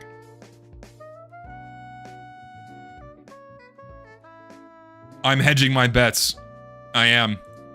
Fuck, it's close too. Damn it. Still going for a passing score. The logic did not play out. Bratwurst and a pint. You get the beer for almost £10 or a pork skewer. Oh, dude, I would go for the beer and the bratwurst. Beer and bratwurst is like a clear... How is that not the winner? Beer and brat? And just for like a single pork skewer. What is wrong with the people that pick these things? Even if it was 3 skewers, it's not worth it, because I want a beer to go with it too. That's some bullshit. Duck wrap or 2 slices of taco pizza. Free with VIP tickets. So you're still paying the price of the pizza in your VIP ticket. Make no mistake, that's not free. That's not free. Or duck. I like duck. Duck is tasty. But is it gonna beat 2 slices of taco pizza free with VIP ticket? If we fail one more, we're not getting a passing score, at least according to America. Well, actually no, America passing scores are like 50% now, which is insane. I don't know, man. I think the duck may be exotic, and because it's free with VIP ticket, I think it's the pizza. I do. Yeah, it's the pizza. We at least pass. We at least pass. Okay, we pass the scrandle. It's not ideal. I'm still baffled that people chose the beef heart over the sausage. Truly. True. And also, choosing the beer and brat, they didn't choose that over the pork skewer? What's going on? That's some bullshit. Maybe my palate is a bit more refined than others. I blame that on the childlike palates of everyone else. It's not my fault. It's not my fault. I forgot what I was doing last time I was here. Torrid's quick play video will be viewed on Wednesday. I'll be watching Torrid's quick play video on Wednesday. Don't you worry, that will happen next time. That video is a lot longer, so that's why I didn't want to watch both of those videos today. So, next time. Next time. That's right, I finished building this house. Now I have to fill this house with something. But what am I going to put inside of it? I don't know. Oh, I need to hunt Endermen as well. Thank God, because the timing is wonderful. Nighttime is upon us. I need Endermen for Ender Pearls, so... let's go back.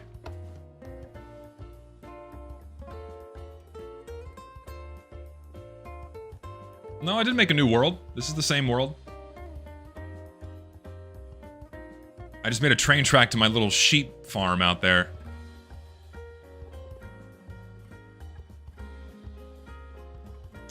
Yes, once I'm done playing through 1.0, I will definitely be playing Better Than Adventure, because I want to play that more.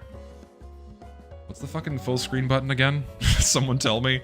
I'm old, I don't remember. What's the fucking full screen button? F11. Thank you. I'm stupid.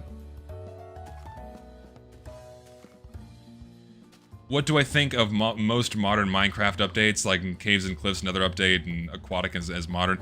I just, I largely stopped playing Minecraft after 2014 because the game just started getting very bloated. Too much content, too much random shit. It started negatively impacting the gameplay's pacing. It became like a toy box rather than like a survival resource management game that I kind of grew up playing in high school in the earlier versions. It kind of just became like, oh, there's like new toys and more colorful shit to throw around, and like, look at the fucking cum cube, be happy with this now. I don't know, it just, it lost a lot of its charm for me once they made the game a little bit too bloated. The simplicity of this game went a long way in its earlier years, and I think just putting too much shit into it is a bit of a crime. Damn, this is your base? That's cool. Yeah, I like building farms. Like building farms, and this mob spawner was a bit of a failed venture, but it kind of...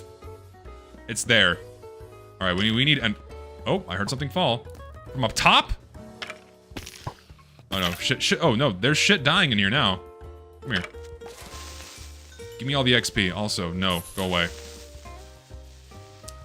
I've briefly played Terraria. I'm not a big fan of it. It's okay. It's just not the game for me. I'm not a fan of the 2D nature of it. I like Minecraft being 3D. Nothing else here. That's okay though. I need Enderman.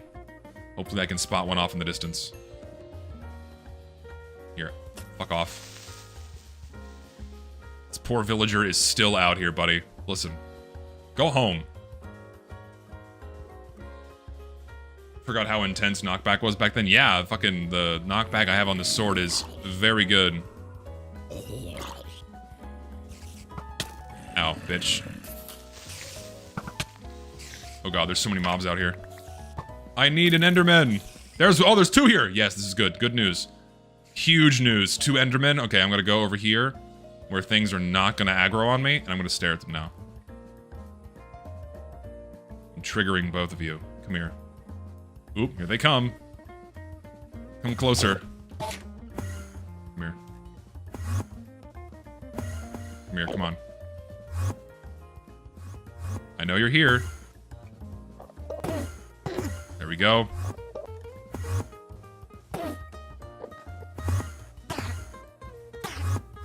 This is working. Actual real gameplay, and you gave me nothing, you bitch! They gave me nothing. Do you have a bot auto-sharing those Valve employee tweets? No, I don't. I post them in chat. Because shit is, important. Oh, I got one, thank God. We got one. One for my troubles, at least. Yeah, I pinned that, don't worry. It's such a valuable resource. Also, P-Bean showed it in his video, so, it's good. That, oh, there's another one over there. Come here. Come closer. Remember when they added the Enderman? Me too. Beta 1.8. It was a hell of an update. It was a wild time. It's probably my favorite update, other than 1.7.3. Because, like, they added a little bit more mystery with abandoned mine shafts. It's like a neat but still simple thing to explore without adding, like, 50 billion biomes. And 50 billion. Oh, yes, we got 2! This is good. Great, huge news. We have 3? Wait! That one did give me 1. Okay, so we have 3 now. This is great. Be aware of the pig next to my house. Oh, ooh, there's more here. More. Come here. Both of you. Come here. Come closer. I'm focusing on not dying. I'll read chat again in a second. Come here. So not you. Fuck off.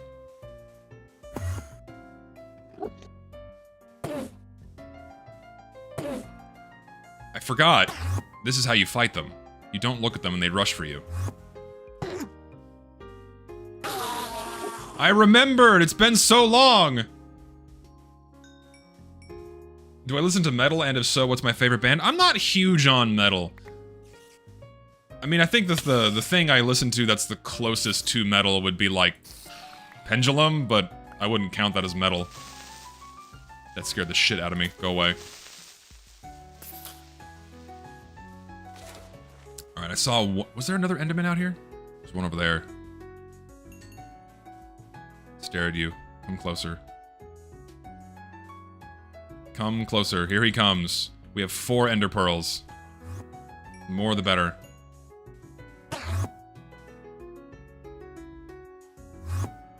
Oop. A little close. Here, come here. It's okay. I'm not looking at you.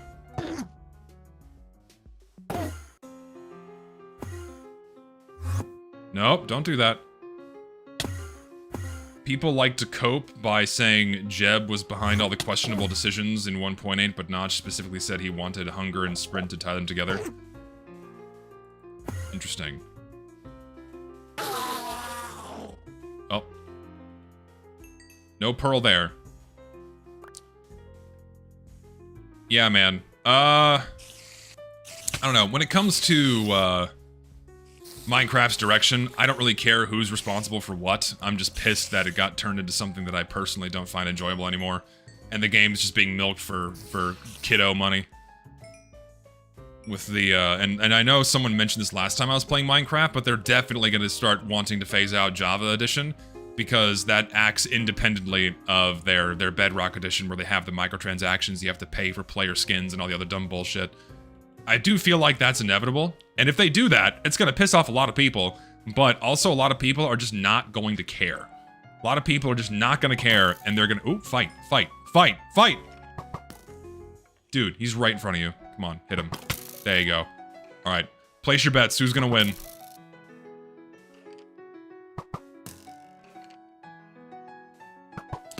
Did anyone talk about Microsoft wanting to sell Minecraft? There's no way they want to sell that. Minecraft makes them way too much money. There's not a chance in hell. You hit me!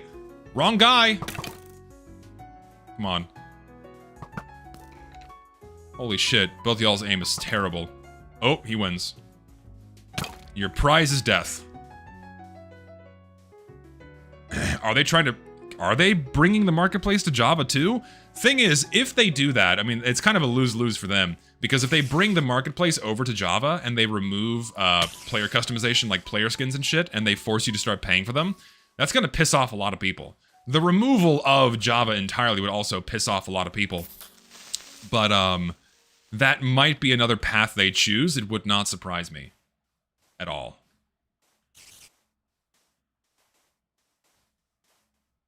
Yeah, I would probably stop playing Minecraft altogether if they did something like that, because that's just fucking evil.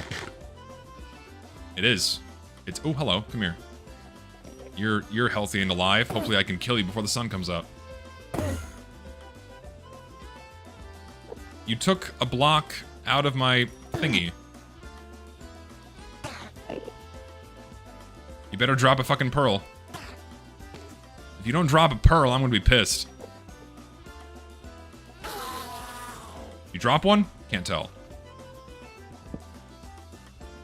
Nope, nothing. Shame. Minecraft would die instantly? No, fuck no. I wonder if they have... I don't think there's any stats published on this as to how many Java players there are versus how many Bedrock players there are. It'd be curious to see. It's interesting that Minecraft was inspired by Infiniminer, which in turn drew from TF2. People are correct to flag TF2's cultural value and significance, but they're always do it for all the wrong reasons. It's also true. Java's... yeah, I also agree that Java would definitely be a minority. 100%.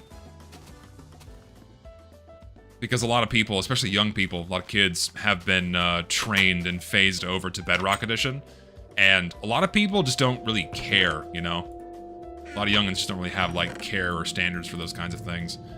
Okay, let's see what do I have here. I need to, like, recoup for a moment, take inventory. Why do I have so much iron? Who is calling me? Ooh, I have a scam call, but I don't feel like fucking with someone right now. Java players are 20% of Minecraft players? If that stat is accurate, that would be interesting.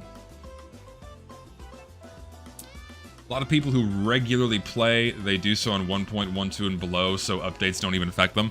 I don't blame them, honestly. Like, I wouldn't blame them the slightest for doing that. Just modern Minecraft is just not fun for me. Wasn't the equalizer added because of Minecraft? No. That is not the reason.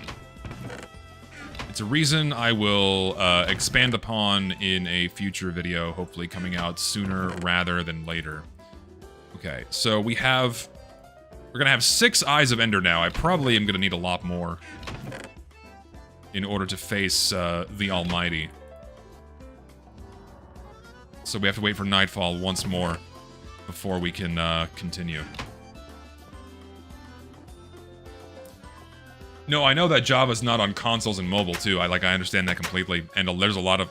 I wonder how many mobile players there are for Minecraft. Probably a lot. Hold on, I have to turn down my music a little bit. It's a bit loud also. I want my rally house. There we go, it's way more chill. That's better. Way more pleasing to my ears.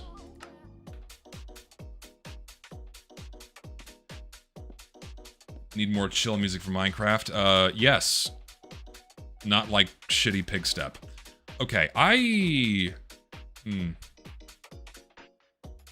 what am I gonna do with that house?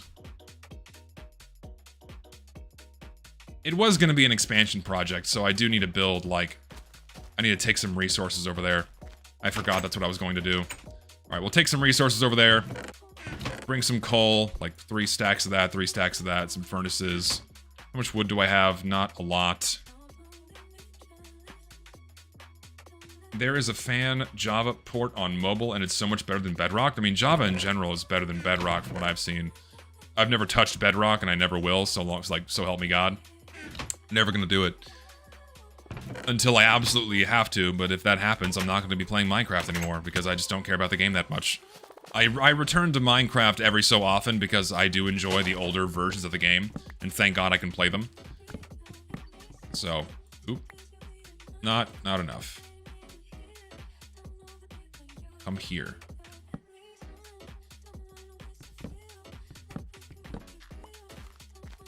There's a reason everyone calls it Bug Rock. Yeah, I know the experience is not nearly as smooth as it is in Java. But kids don't care, because kids don't have, like, a discerning eye for these things. and they'll just play whatever's put in front of them. Have y'all been seeing, like, more Roblox commercials lately? Speaking of. For whatever reason, they're pushing Roblox hard on television. I'm seeing, like, 2 or 3 commercials a day, and I don't even watch that much TV. Like, they're really trying to rebuild their reputation after all the fiasco with child predators. No, I mean, like, commercials on television, not, like, on YouTube. Yes, I still watch TV sometimes, I'm sorry. Television exists? Yes, it does. Or you mean commercials? Yes. Yes, I'm talking Roblox commercials on television. I'm 100% serious. Like, they're trying to market Roblox now as something like not only the parents do with their kids, but like, oh, it's nurturing my child's creativity. My child is a game developer now. He built his own worlds and his own fun toys. It's like, oh, great, child labor. Awesome. Thank you, Roblox. Something you've, specialized at for a long time now. But they're trying to market it as this, like, safe and wholesome thing for your child to do. Definitely in response to the insanity that was all the stuff about child predators and whatnot. Let's go. Do I want to expand the rail? I probably should. But for now, let's just go set up some shop over there. It's definitely some kind of PR.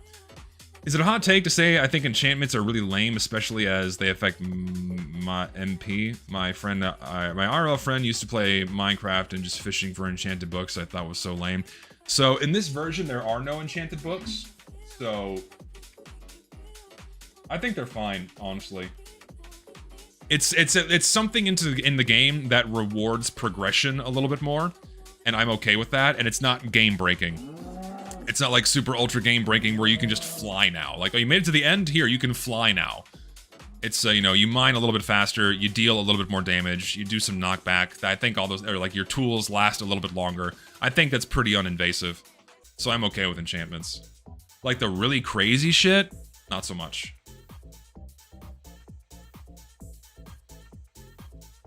Games marketed towards kids are usually the least safe place for them. 100%, yes. That is just true. So long as it's like an online multiplayer game, which I would never allow my child to play. My child will never, if Lord willing, if I ever have Spawn, they will never play online multiplayer games so long as I can help it. Because, bad. Because where the children are, the predators will roam. Okay, let's get some furnaces down. We're gonna make this a little haphazard. We'll just do like a furnace corner here. I need a bed. Make a chest as well. We'll make 2 chests to store everything. Want to keep here. Boom, boom. Put all this there. Some extra wood if I need it. Actually, I'll make some shears, because this is the sheep farm, and you have to have shears for your sheep.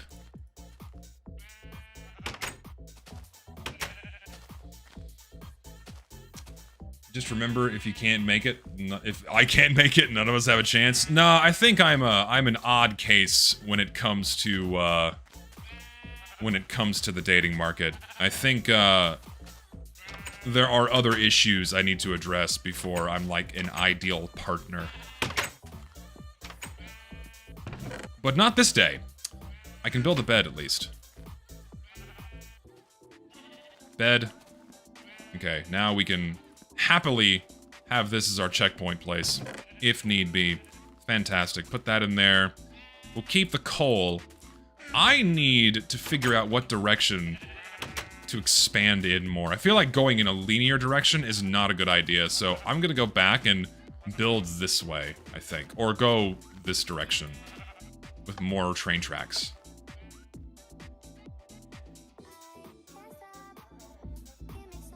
Might be very hard because most children, in order to relate and socialize with other children, end up having to play games together, so any child will inevitably want to play Roblox and stuff. See, I always hear the opposite.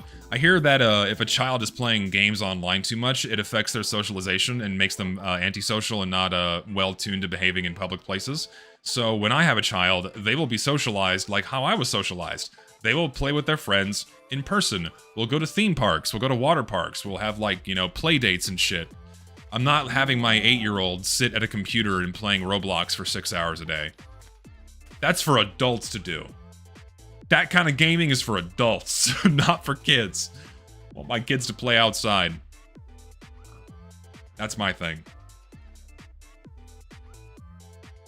They didn't really... Hold on, Richter, I want to read your message. Hold on. There. They didn't really improve the existing progression as much as they added a new form of progression that's hard to describe. It's like adding a prestige system or something. See, I disagree.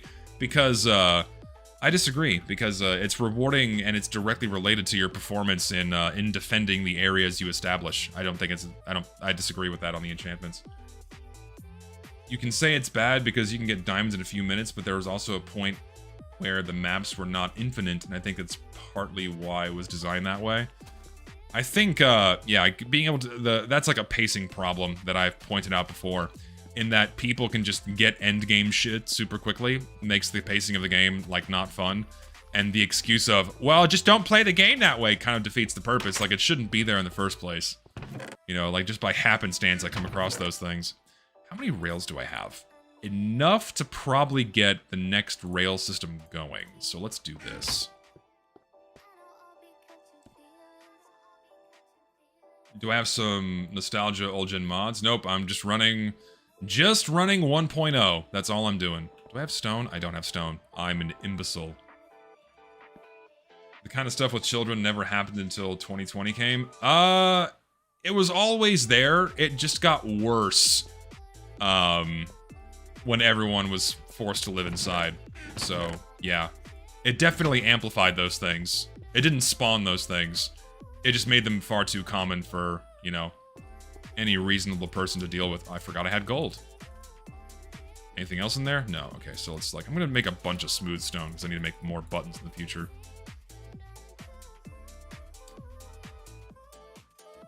Especially schools. Hold on, there's another message from Richter that I missed again. Ah!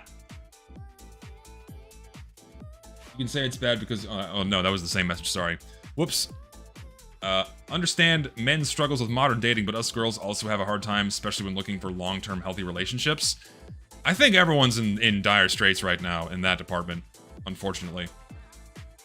A guy I watch allows his kids to play Mario games on the Switch and basically anything on Game Boy Color. I mean, yeah, like single-player games, 100%. Like, and any and all single-player games, I will absolutely let my children play.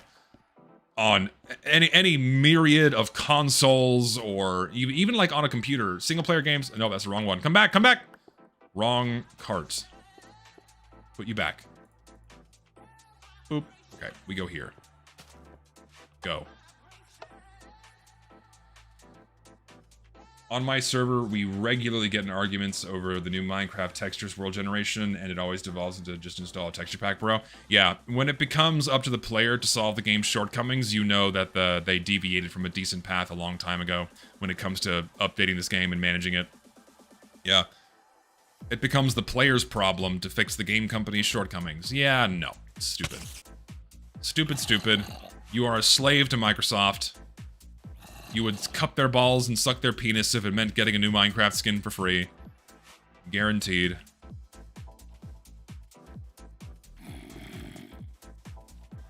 Alright, give me Enderman.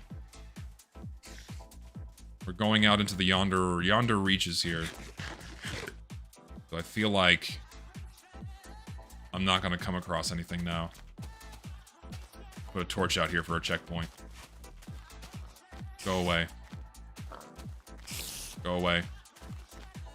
Playing version 1.0. Also full screen again, my bad.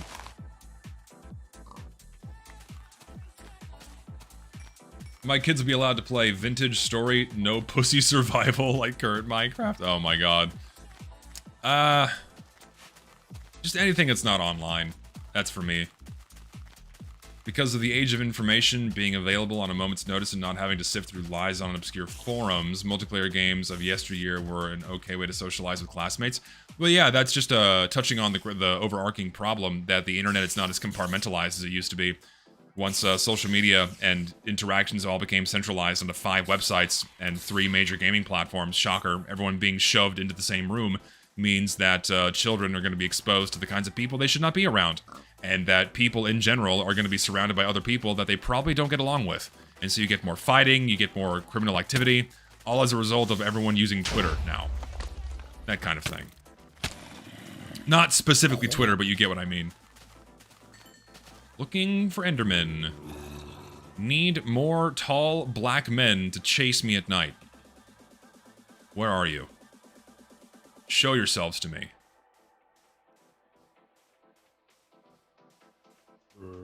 Biggest issue with new world generation is the old build.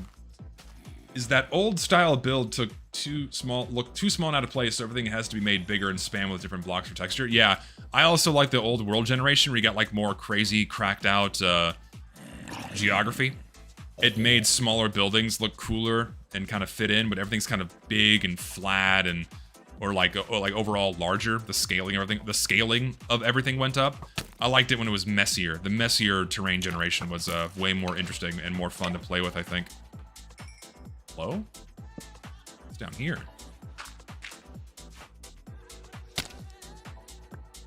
There's just a cave here. Cool. Let's see what we can find.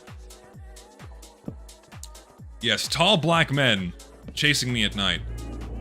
Hadn't really thought about it before today in this chat, but a lot of Minecraft design makes way more sense in a limited size world. Huge difference between 640 by 640 map and infinite map. Yeah, I agree. I think having a limited world size made this constant yearning for progression and finding new places a bit of a problem. And that scaling issue is what Microsoft kind of tried to address by adding more biomes, more stuff to explore, more zones like the end and whatnot, and adding biomes to those and places to explore. When it was limited to the smaller grid space, it kept things more contained, and the space you occupied became infinitely more valuable, and the resources within them a bit more strained. And so the pacing was slower, it was a bit more careful, and that slower type of play I found a lot more interesting. And you could take time and really develop a world instead of having this constant need to kind of sprawl and spread out and explore more and fill your time. Like the time was filled with building and developing your world more so than like, we have to go to this place and then we have to go to this place and then we have to go to this place, you know? So I agree with that.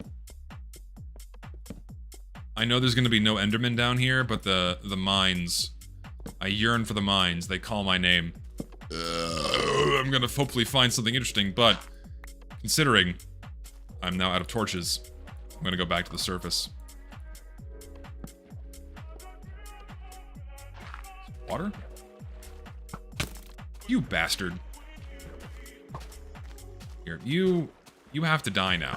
I hope you know that. Get out of here. Die.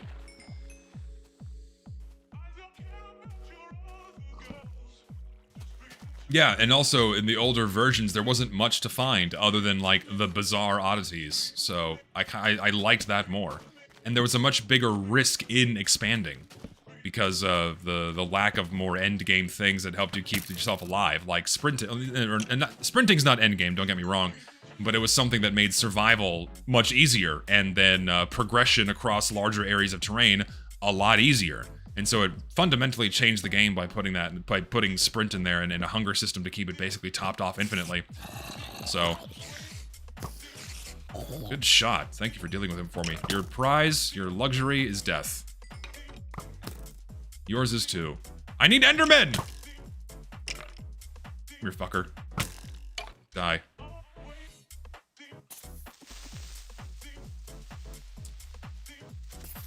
Go away.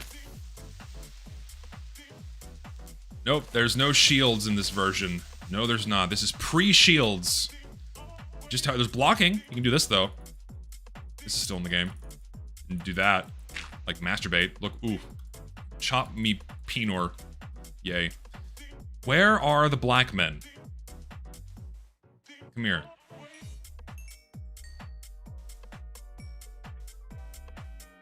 Who would ever explore when there's nothing but 3 biomes and you move at the speed of a snail? Exactly, right? It was meant to be, it was more survival and resource management and defending and maintaining your more immediate area instead of just going like, I'm on a grand adventure. And like, sure, you could have perhaps made separate modes of play to appease that, but where the fuck are they?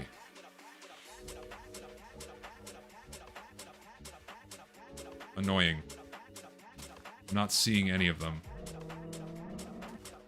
None on the horizon. Let's go this way.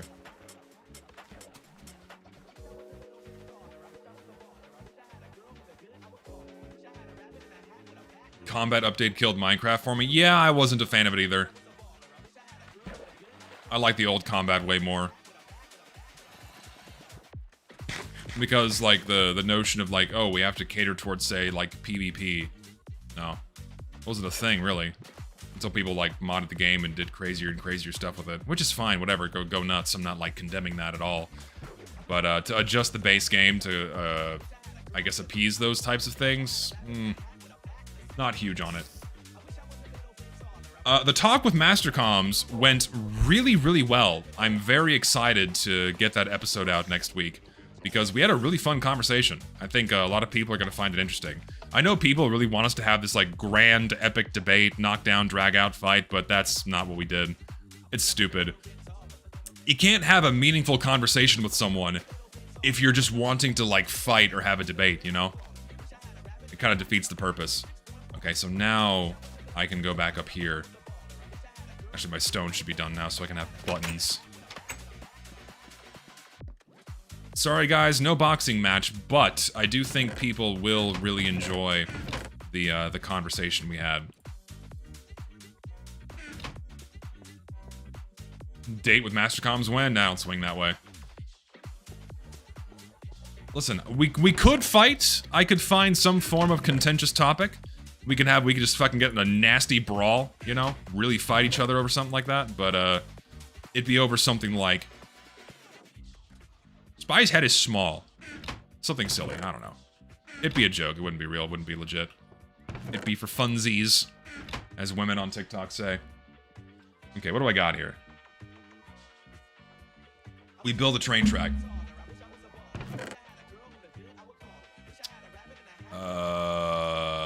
Put you in there. Why are you split up? Oop, up here. Is the glass half full or half empty? What glass? I need a glass. Settle things in a match of TF2. Just fucking fight. Dude, I could build a sky rail. You know what? I just might have to do that. Expanding over these plains. In fact, I'm so tempted to do so. I'm gonna do it right now. I'm gonna first start by digging this out. We're gonna build a sky railway station to take me to parts unknown. I'm gonna go in this direction. Wherever it takes me, I don't know. We'll go as far as my resources can take me for now.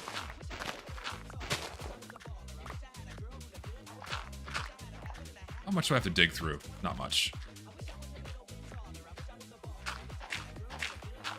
Because I'm not big on... I can build, like, a lighthouse. I can make, like, more wizard towers. I could do that.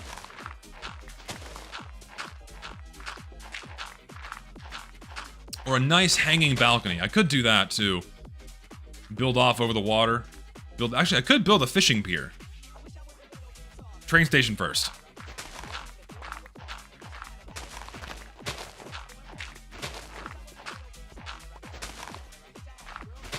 There we go. Clean this up. Fantastic. I know I'm late, but I think it's completely hilarious you technically got posted on the TF2 Steam blog by proxy of Lucid, like it even says my name on the poster. Yes, it does. I mean, personally, I don't think it's that big of a deal. It's cool, I guess. I'm just more happy about the fact that the contest is getting more exposure, so people can participate and we can kind of nurture more content generation for TF2. I'm excited about that. I'm very excited to see what people make. But yeah, name on the blog, cool. Sure, it's neat. It is neat. Did I manage to convince them of anything? There's not really anything to convince Mastercoms of. Like, we were both, I mean, we're like, they're in agreement with basically everything we are, that casual mode sucks, it's awful, and something needs to be done about it. My resources are down here, I'm stupid.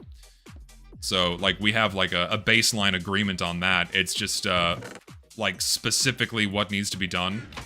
like, for me, the obvious solution that would save Valve a lot of headaches is like, okay, just like go back to quick play, fix that shit, and the game would behave a lot better. And the point in that being that quick play that in 2016 is better than casual mode is now.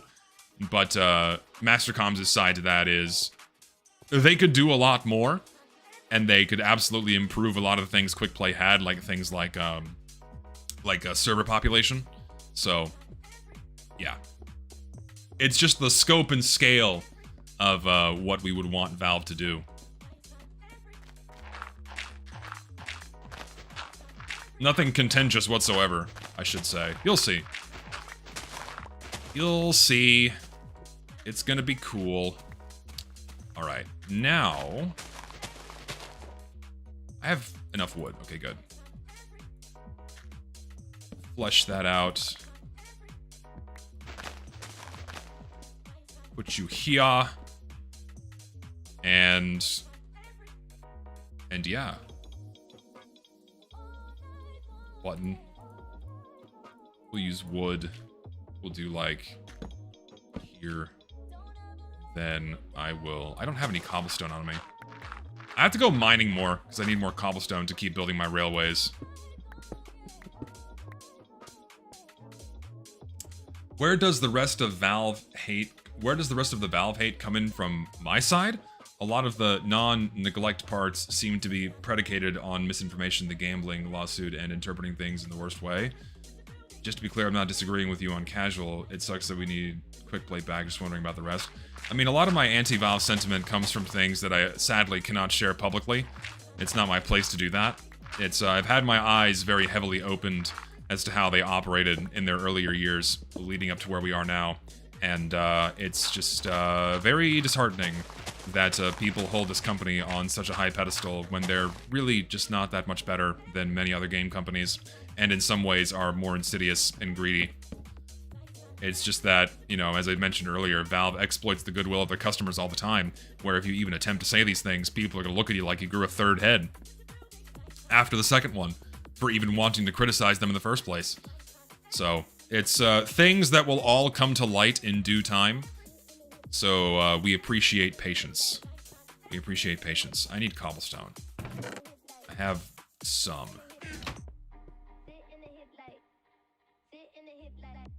How is it not my place when people don't have the same info as I have? I didn't say that.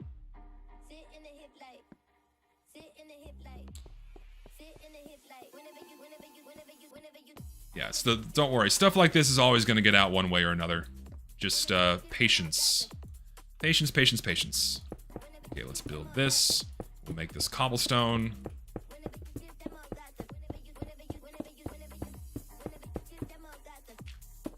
Then we just vamoose this away. Button. Button. Power rail. Normal rail. We go this way. Awesome. Crafting bench. You there. Chest. No minecarts, though, because I'm a fucking idiot. Don't need them right now, though. It's okay. Works beautifully. Torches. Yeah.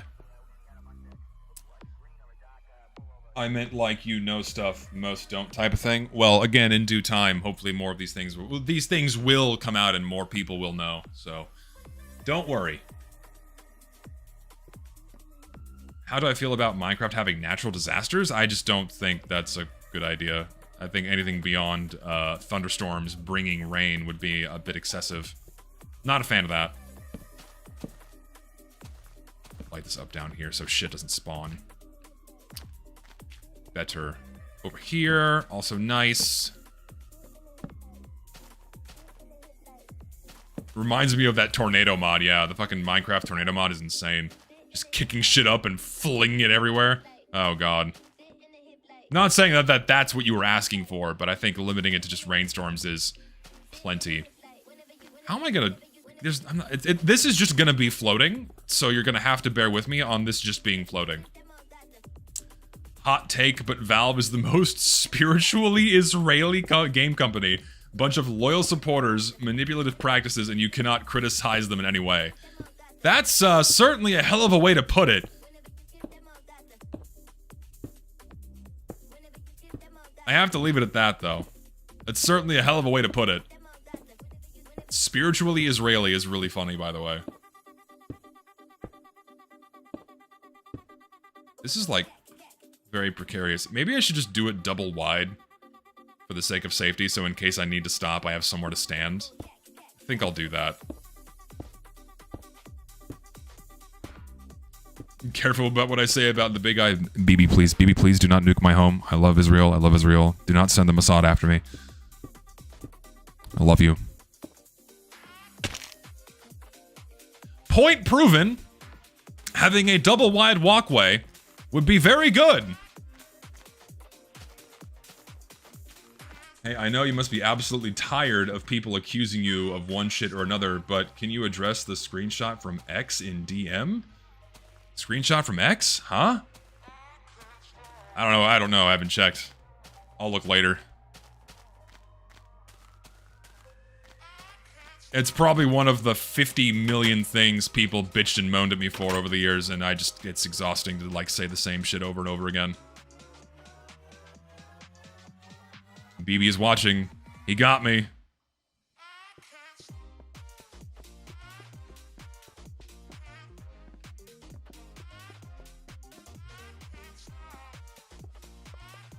Okay. Let's continue so I don't fucking die.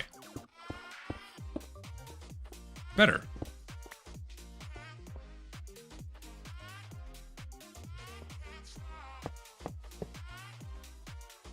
Redstone torches. Put you there.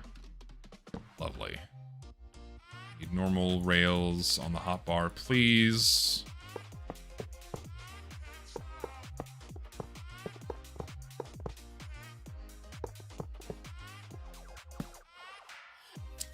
How often do I play TF2 Fortress? God help me. Can you tell I'm tired? I play TF2 probably maybe once or twice a week these days. Mainly because I just have a lot more shit going on now, so I don't have as much time to play TF2 like I used to. So, yeah, it's hard to squeeze in as much time as I used to play. So I probably get about 6 hours a week, maybe. Really 6 hours a week of video games in general. Outside of streaming. So...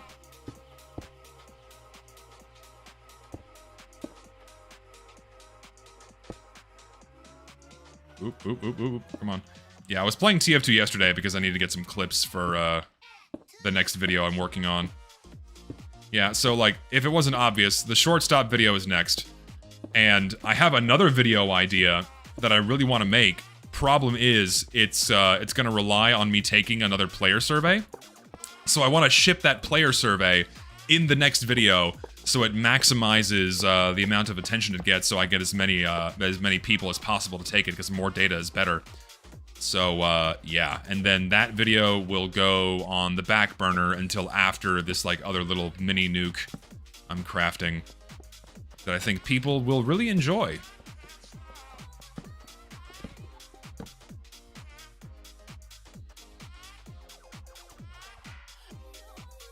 Said I played TF2 for content, not fun.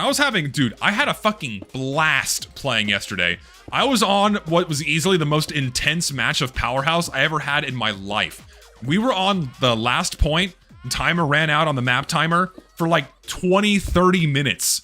And I kept playing Flog Pyro, trying to push in, you know, with a medic in my ass, and I did that 5 times. And I wiped their team 5 times, and my team still would not push in and cap the last point. It was so much fun. That's why I like the old server rule set, because you can actually have that long-term push-pull experience that makes the gameplay really enjoyable, instead of having a 20-second match or 3 minutes on Upward because you got put into a game that's already halfway over. So, that shit was fun. Bro, recently feels like every other death I main spy is a random crit. That's just the nature of the game, unfortunately. Try community servers. Maybe things will be better there. Listen, I only used Flog to push the inevitable end to be faster. It had to happen. I wanted the map to change because the map timer ran out, so I was like, fuck it, I have to play Flog. There's no way around this. Have to do it. And yes, I enjoy the Flog, I do. It's not my go-to, but if I'm feeling a little bit sadistic, if I'm feeling a little bit naughty, I'll absolutely use the Flog.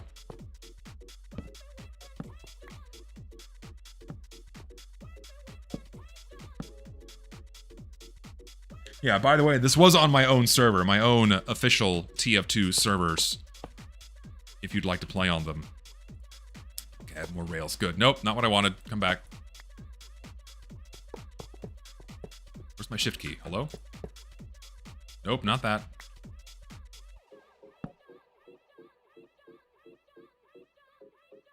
Is Landfall considered a good capture the flag map? I would consider it one of the better ones. It definitely plays a lot better than a lot of the shitty modern ones we've been receiving. It's good. It's not great. It's not one of the greats. I consider Double Cross to be probably my favorite capture the flag map. It is. It is my favorite capture the flag map for sure. But next to CTF Well, because I love playing on Well. But I like 5CP Well more than CTF Well. But I love both almost equally. It's like picking a favorite child. I can't do it.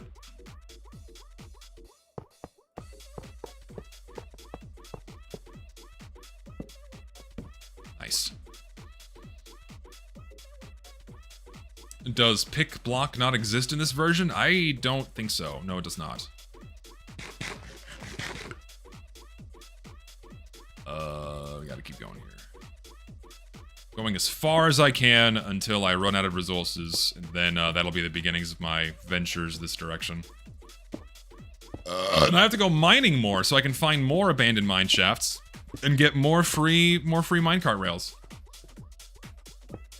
Because we all love free shit. I will say, I do feel a little bit bad for how I started the stream earlier. Part of me does want to branch out a little bit more and do things that aren't necessarily gaming on stream. Talking about other topics, you know, I think people find that entertaining. And so I found something that was popping off on Twitter and I'm like, okay, I could probably comment on this and I think people would find that enjoyable. So I do apologize for that. I know people roll their eyes sometimes whenever I comment on things like that. But I find it fun and I want to keep doing that in the future. So yeah. I won't do it too much. Do it more? I could do it more. Just like, I really should just bookmark things I find and then talk about them on stream. I don't know why I don't do that more often.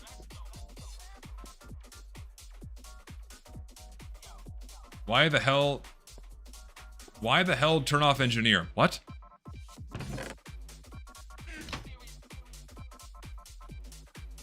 More torches. I also need more redstone torches. Where's my redstone? What the fuck? Is it up here? Who is my favorite slasher? Like slasher movies? I don't know. I'm not big on slasher flicks. They're okay, but I'm not crazy about them. Shit, I don't know. Does Alien count?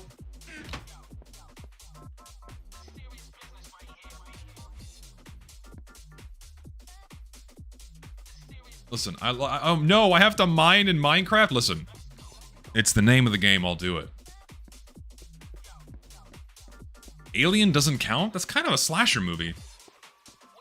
I would I know it's like sci-fi horror, but I would label Alien as a fucking slasher. I don't know, man. Not many others come to mind. Like, yeah, Freddy and Jason, but that's kind of where it stops for me. Oh yeah, Mike Myers from Halloween as well. But other than, say, the classics, that's kind of it. No, and I've not played Dead by Daylight. I don't really care about that game.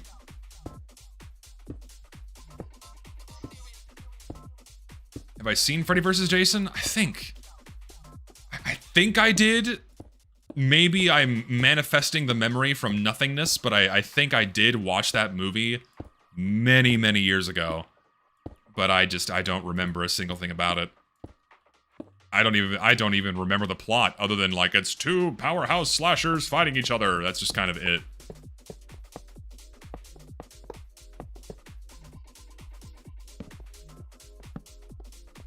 Put this there. I don't even know what Dead by Daylight is. I know people like the game a lot. I just don't know anything about it. What do you do? How does the game work? Can like someone like briefly describe the game to me? What is the gameplay?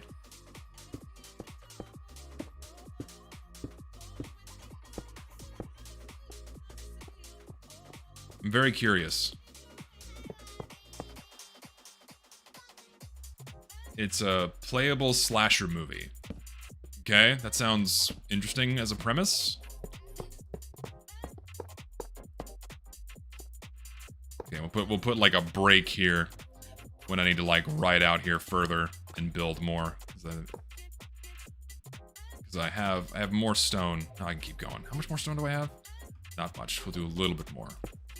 1, 2, 3, 4, 5, 6, 7. 1, 2, 3, 4, 5, 6, 7. Okay. So for now, what we'll do is this. Bring it to here. Boom, boom, boom. And that'll be a break for when I inevitably come back out here and continue the expansion. I need more stone and more rails, so it's time to go mining. 4 chuds run around and fix shit to escape the killer kills. So it's like I guess an analog to that would be Left 4 Dead Zombies, where you have people, except like the inverse, where there's one bad guy and then 4 people that need to survive. Interesting. It sounds fun. I don't know if it is.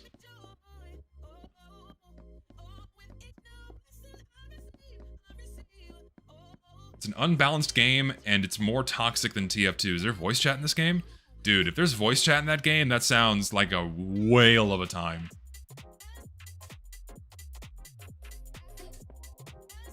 Not anymore? They removed it? So it used to have voice chat, but then they removed it. That's kind of suspicious. I'm assuming that people got angry about toxicity. It'd be funny if that's the case. Put all this shit in there. Not leaving without my trusty bucket of water. We'll leave the pork chop in there. Take the steak. Have some wood. Have some coal. Let's go mining.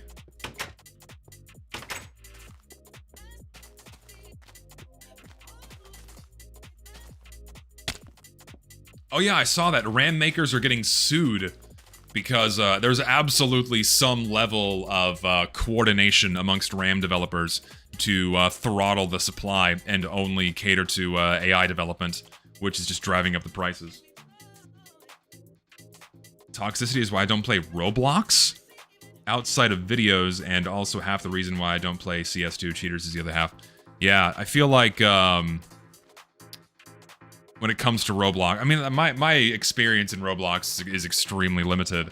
I played just those 1,000 room games or 100 room games. You have to survive all the rooms, and there's like monsters that chase you and shit. That's my only exposure, and also like the Blue Archive fan game, which ran like dog water. But yeah, Doors, whatever you call that. But that was an experience. But I didn't really like hang around other players, so I don't know. Like I didn't like interact with anybody in the Roblox area or in the Roblox games. Fighting games are miserable, which are my favorite games. You can imagine how it feels dealing with the average fighting game player on Roblox. Oh, Jesus Christ. It's gotta be a lot of kids, right? It's gotta be so many kids. And so you have, like, emotional explosions from children that just have to get really annoying to listen to. I don't know how people stomach Roblox at all, man, because it's mostly kids. I wish the hardware... To be honest, I wish the hardware are pricey longer so game dev optimize their freaking games. Yeah, instead of require, like, you have to have 32 gigs. Oh shit, you can only afford 16? Ah shit, we better make our game more optimized. It's a good angle. What? I wonder what the actual demographic is of Roblox. Like, what is the age distribution? That's my curiosity. What is the age distribution on Roblox? It has to lean overwhelmingly young. Mostly young, like under 18. I can't really see any other conclusion to that. Children and 30-year-olds, so Team Fortress 2. Wait, they have VR? VR in Roblox, that's a thing? You surprised how many older people play Roblox? I suppose that's true, given how accessible the game is. Like, you don't need much to play it, because it's a browser game, right? Yeah, like you play it in like, well, you download a client, but it's not like super intensive. It's a very accessible thing, and there's tons of games to play. So if you can't afford like a super high-end gaming PC or consoles or something, Roblox is there to fill whatever desires you have for your gaming experience. 20% are under 15. So there's a lot of adults on there. I don't know about that's like making me not want to send my own kids into that space even more. Holy shit. I need to extend my train tracks out here too. It's so pretty out here. Yeah, just 20% seems low. Just 20% seems low.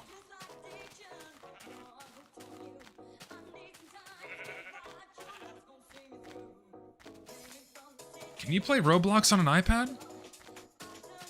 I've seen developer demographic stats in games that make more money generally have older players.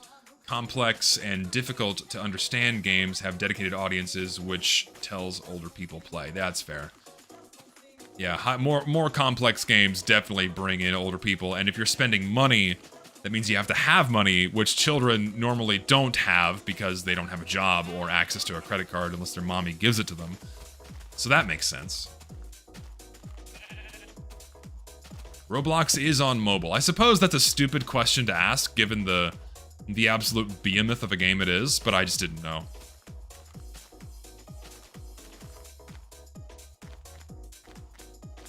Hello, this looks interesting. What do we have here? Just continue out? There's lava down. This is fucking cool. See, this kind of terrain generation. Man, this is awesome. Look at this. This is fucking cool. There's no cave here, but... Oop, shit. Ups a daisy. This is fucking awesome. No, yeah, of course, I've heard of typical colors too. A lot of people have put that across my desk. The Roblox version of TF2, yeah. Never played it, but I'm definitely aware of it. I've seen some small clips of gameplay as well, but it's not like something I'm super immersed in. Oh, now we're entering another biome. We're out of the mountains and back into a forest? What's over here? I just want to come across something cool. Give me like a neat cave or something. Somewhere I've not been yet.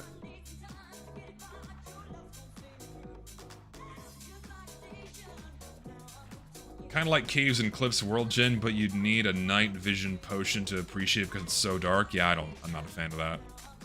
Ooh, hello. Here's a candidate right here. Here's a lovely candidate for a cave to explore. Let's go. Anything cool or neato down here?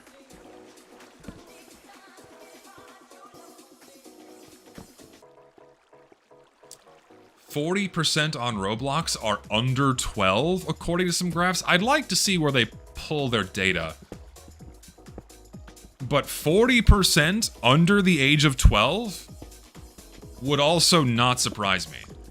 I would expect it to be more than that, but... What am I gonna name this cave? The Goon Cave. We'll make it funny.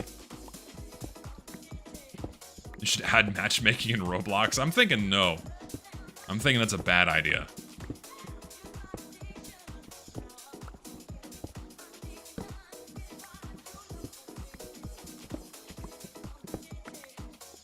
I don't need coal, but the cave ended, so... Does it continue elsewhere? I hear water. Nope, dead end. Other way. Other way. So yeah, bridge the gap, you know? But bridge the gap between who? I look over at Discord, I'm like overwhelmed with a million DMs. Just like, fuck. I gotta find some way to cut down on DMs, man. I get way too many.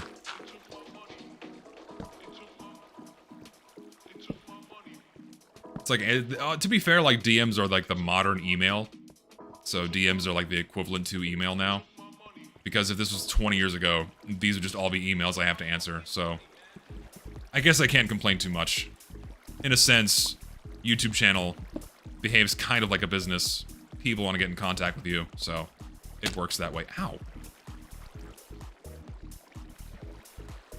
Germany is losing to Paraguay? Wow. Let's see how that goes.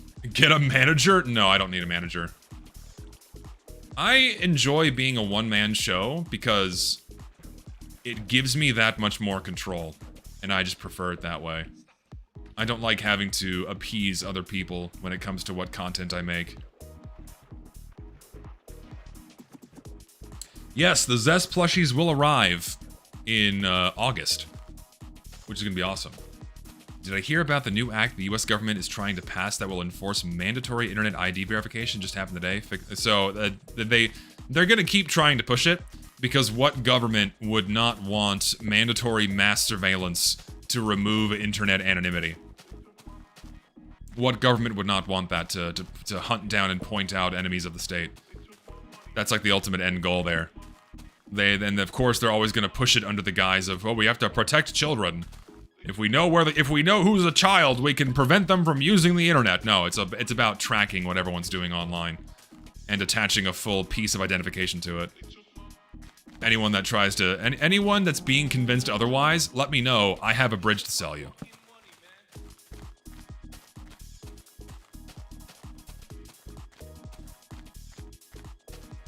This is cool out here. How do we know you're not an AI bot? Yeah. Also, pedophiles run the government. There are many. In positions of power, you will find...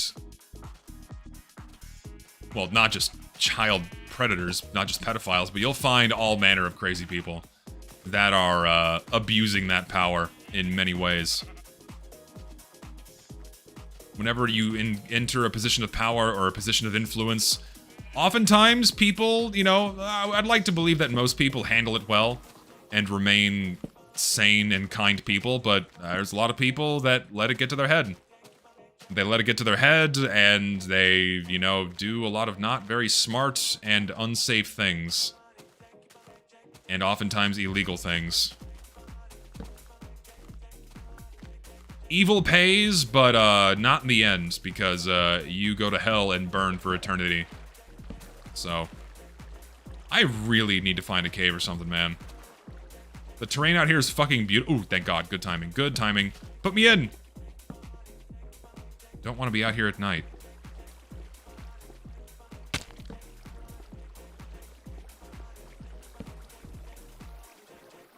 Big cave. Good news. Psychopaths are good at getting power and money because they care about nobody but themselves. Yeah, sociopaths and psychopaths are very good at maintaining and earning positions of power and then abusing them for their benefit. Tale as old as humanity. Tale as old as humanity. Like, even YouTubers do that shit. YouTubers, streamers, there's always a new scandal with a YouTuber or streamer doing something reprehensible. Ooh, shit. Nope. Nope. Go away. Get out of here. Be gone. Die.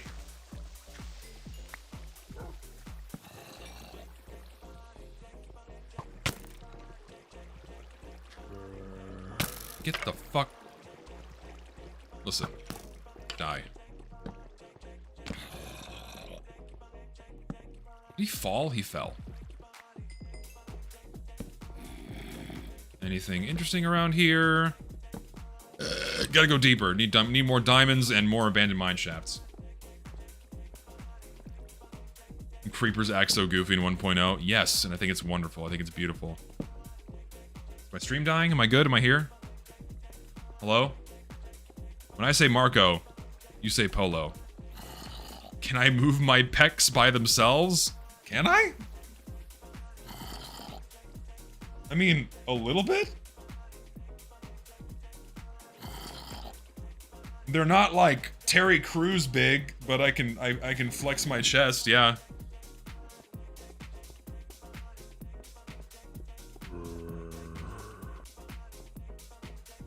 Oh, there you are. Oh, there you are! Ooh, here we go. Going down.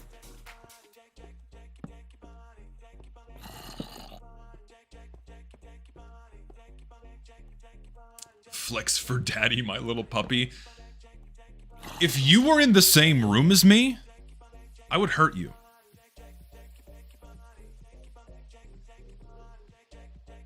I think the most emasculating thing a man can experience is being called a puppy. It's like, and if it's something you play into, and you enjoy being called a puppy, your man card is revoked. It's gone. We gotta sign you off. Thing is, like, kitten is like kitten is for girls as puppy is to boys, right? But then I suppose if a male is being referred to as a kitten, then ugh. Blech. Yeah. Oh hi. Yeah, I'm thinking that's also worse. Yeah, that's worse. That is markedly worse. Referring to a man as a kitten.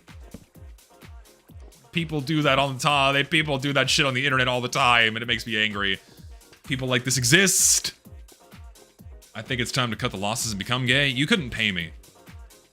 You couldn't offer me all of the gems and money in the world to put a cock anywhere near my holes. Sorry, I'm like, it's not even a question. It's not even a fucking debate. I'm not doing it.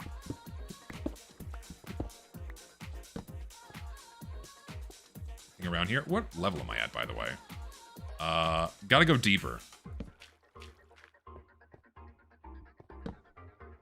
Dude, I love boobs. It's just that... Ooh, gold. It's just that simple. Me too. Dude, I love boobs. It's just that easy.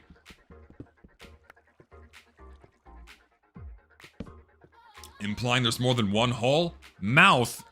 Ass.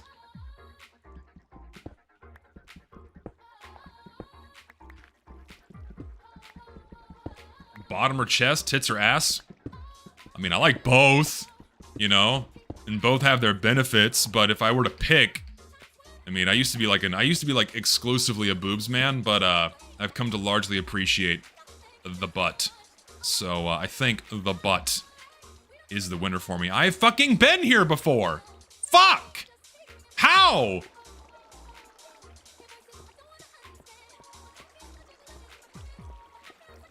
Where am I at?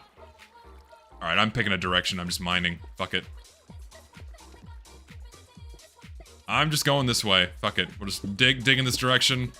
Gonna find diamonds.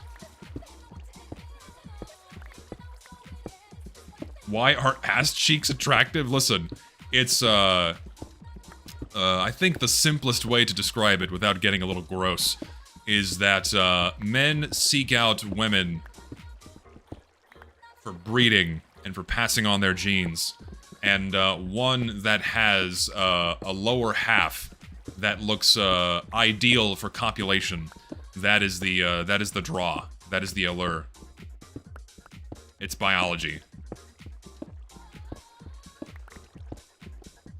Can't put it any simpler than that, really. I'm not sets, buddy. That's not what we're talking about. Not what we're talking about. We just monkeys? At the end of the day, we are. At the end of the day, we're animals, and it's in our biology to seek out certain things. I'm just gonna go all the way this way. Fuck it. All the way here.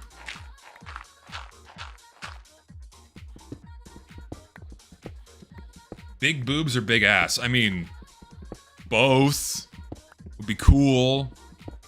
But if we're being real here, big butts are more common than big boobs, so I mean, statistically, it's gonna be a butt. Are there girls in Minecraft? You can make your skin. You have a Minecraft skin that looks like a girl, there's that. Boobs, sags, butts don't. No, butts droop too if you don't work out. Alright, now we go hard with the diamond pick. I hear water.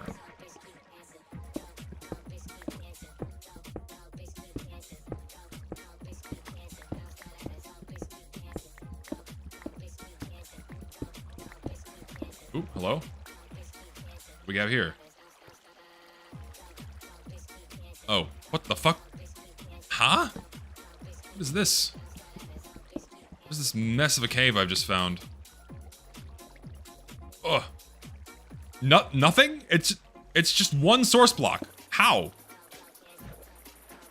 That's fucking weird. Does Alex count? Oh, I forgot they, like, made that a thing in Minecraft. Like, you have an option.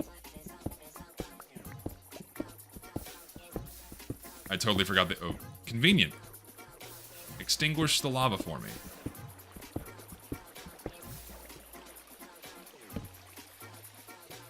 Do witches count? I don't know. I forgot witches are in the game because that's in a version of Minecraft I don't play.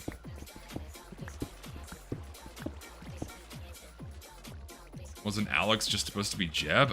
Y'all probably know more than me. I simply don't know. Y'all know more than me. I'm not in tune with all this Minecraft lore. Ooh, maybe I can spot some diamonds around here. Maybe. Hello? Anything and everything ideal, please. Tomboy, tomboy, tomboy, tomboy, tomboy, tomboy, tomboy, tomboy, tomboy. Give me diamonds right now. That's redstone, not diamonds. This way, maybe. What the fuck's over there? Don't think Alex is meant to be a man. I mean, it's the first I've heard of that meant to be a man, so I don't know if that's true. I don't think it's true. I think it's silly. Listen, it's the mating call for diamonds, because it's worked more than once. If I just repeat tomboy a million times, lapis, which is not what I'm looking for. Here, we'll do this. Dude, I'm a fucking genius. Look at me go. Holy shit.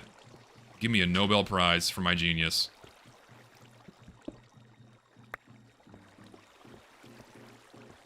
So smart. Professional Minecraft player. Dude, there's water? Break it. No more lava. Did I see the videos of Europeans in America for the World Cup? Yeah, I saw a lot of funny videos of people celebrating certain aspects of the American way on their visits to America. Pretty funny. Germany scored? Okay, good. Germany scored. Good. They're on the board. I'll root for Germany. Some of my heritage hails from Germany, so might be slightly biased. I'm Heinz57 White. You throw a dart at Europe, and I got some lineage from there, I'm sure.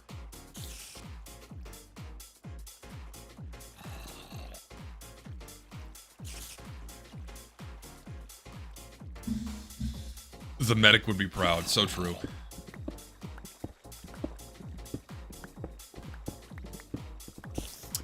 A lot of my heritage is apparently Eastern Europe. Like, Romania, Poland, not Poland, sorry, Romania, fucking, Austria, also, maybe even Hungary, but I haven't looked at that DNA test a member of my family took for a very long time that told us the percentages of all the shit you have in your body. Dude, I thought I was African too, and I was like so heartbroken to find out that I had like 0% African DNA. Man, truly opened my eyes just to how white I actually am.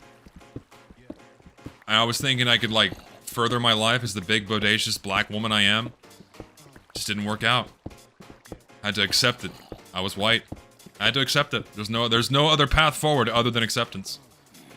Shit, I'm white. You know what? Not yet. There is a chance. 2% margin of error. I could have a little black in me. I could. 2% margin of error. It's still there. There's still a chance. So you're saying there's a chance? Can I do a German accent? No, I can't. That is one thing I know I cannot do.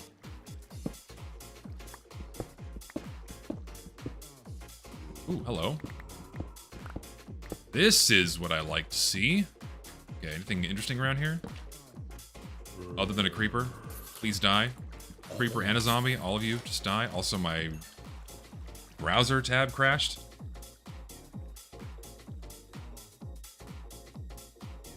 Come back. Hello. There we go.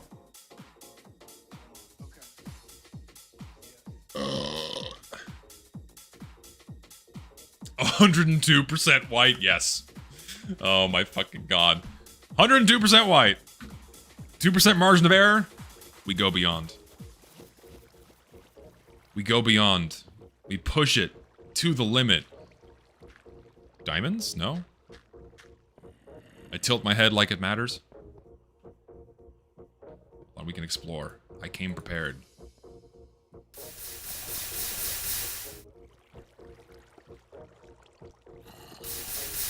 Anything? No? Shame. Does it count racist if someone hates people who wear glasses? Glasses are not a race. Also, why would you hate someone that wears glasses? It feels so unnecessary. Hey, listen here, Poindexter. I gotta have a set of have a set of harsh words for you. When was the last time someone used Poindexter? Do we have a record of that? It's probably been at least 20 years. Also, I'm out of torches. Not ideal.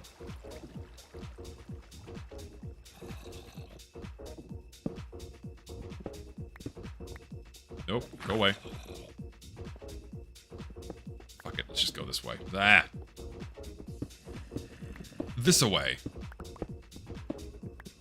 Yeah, people. Yeah, Poindexter was a common word. Not so much anymore. Like, what insults do children use now? Someone has to fill me in. What are the insults that kids use now to get a leg up on the next guy, to like really bring them down? What do they use? Ohio. I'm glad that meme died. N-word. Diddy Blood? Yeah, I've seen that one a lot. That's true. Is the kids still say Sigma? Do they? I feel like that. Yeah, I feel like even that one's expired. No, I don't know any Romanian swear words. I would like to learn. What's the equivalent of the N-word? Just give it to me. Fucking inject that shit right in my DNA. Meth maxing? Okay, no. Okay, you know what? I should ask my sister, because she's the school teacher. I should ask her what kids use to insult each other. Because there's not a chance in hell that, like, kids are calling each other Foyd. It'd be insane. I feel like that's exclusively a very terminally online thing.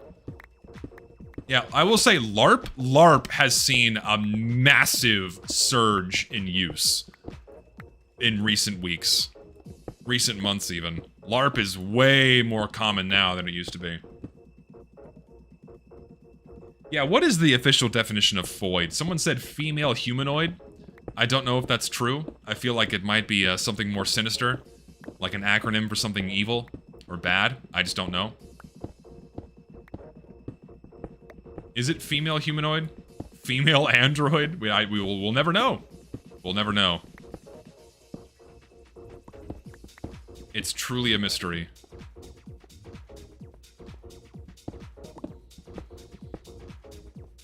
If it's female humanoid, that makes sense. Android's kind of strange. TF2 degen language? Well, TF2 degen is parallel to general internet degen. Because when you come across TF2 degens, it's the very terminally online type, the kinds that don't go outside. The ones that spend every waking moment inside of a Discord getting groomed by their What's the word I'm looking for? What's the opposite of kitten? Lion? Getting groomed by their lions? Whatever the opposite of kitten is. Master? Yeah, master, there you go.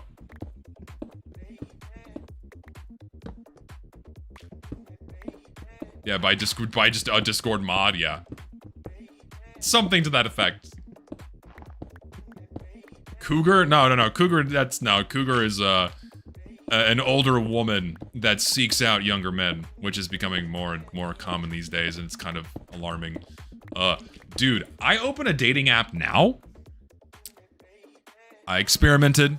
I'm not using them. I was just curious to see if it got worse, okay? I reinstalled the dating app because I saw a video on Twitter of a guy just like flipping through all of his options, and it was overwhelmingly like older women or fat women. And I'm like, okay, it can't be that bad. So I reinstalled it. It's that bad. It is that bad. Look, listen. As God is my witness, I'll scroll through all of my installed apps right now. It's not on my phone. Look. We'll do a fast scroll. No dating apps on my phone. None. They're not here. I don't use them. All gone. Oh, I forgot I had this app. This is cool. Check this out. Hold on. So this is a really cool app, if you're into geology, where it's called Rocked, and what this does is it gets your location, and it tells you the type of geologic formation you're standing on. So because of where I am in my locale, I am on the Edwards Limestone. And you can go to a map. It has my exact coordinates, it doesn't matter, I've been doxxed before, I don't care. But like, it shows your location, and it pulls up a geologic map, showing all the formations and faults. It's cool.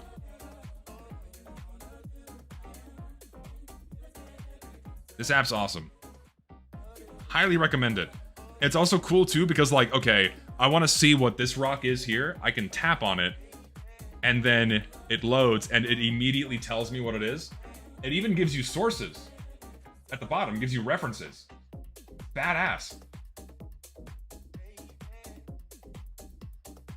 So whenever I'm in a place I've not been to before, I need to like familiarize myself with the surface geology. Fire up that bad boy and take a look.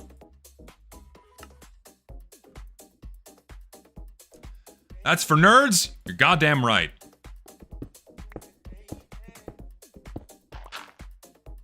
You know what's not for nerds?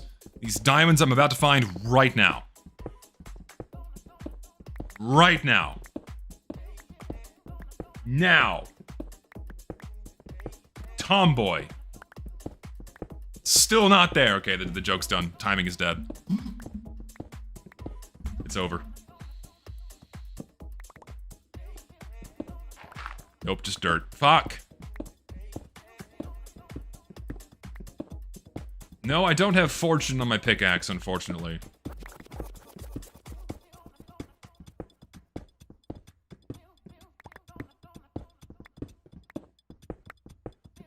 One day.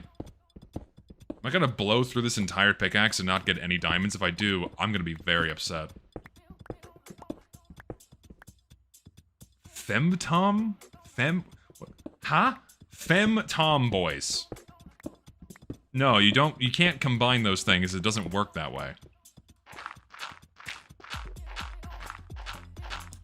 A femme tomboy is not possible.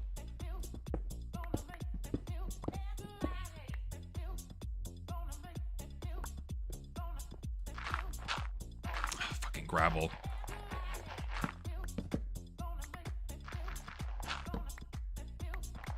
Oh, I hate gravel so much. Shit sucks.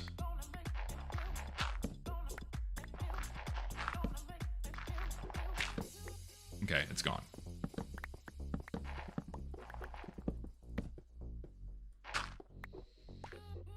Pretty sure a femme tomboy would just be a girl. I mean, it's a double negative in a way. So yeah, it would just like they would just cancel each other out and be a normal woman. So that's true. What layer am I? 12. I'm in the Goldilocks zone. There should be diamonds here. I'm waiting for it to appear. Guys, hear me. I'm starting to think that these Valve people might be kind of lazy. So true, Seriamon. So true. They might be a little too complacent with what they have and realize they don't have to do much to keep raking in all the money. It's just true. More fucking dirt!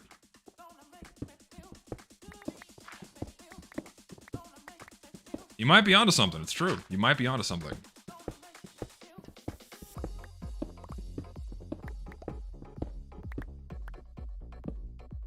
Come on, man. Give me some fucking gems here.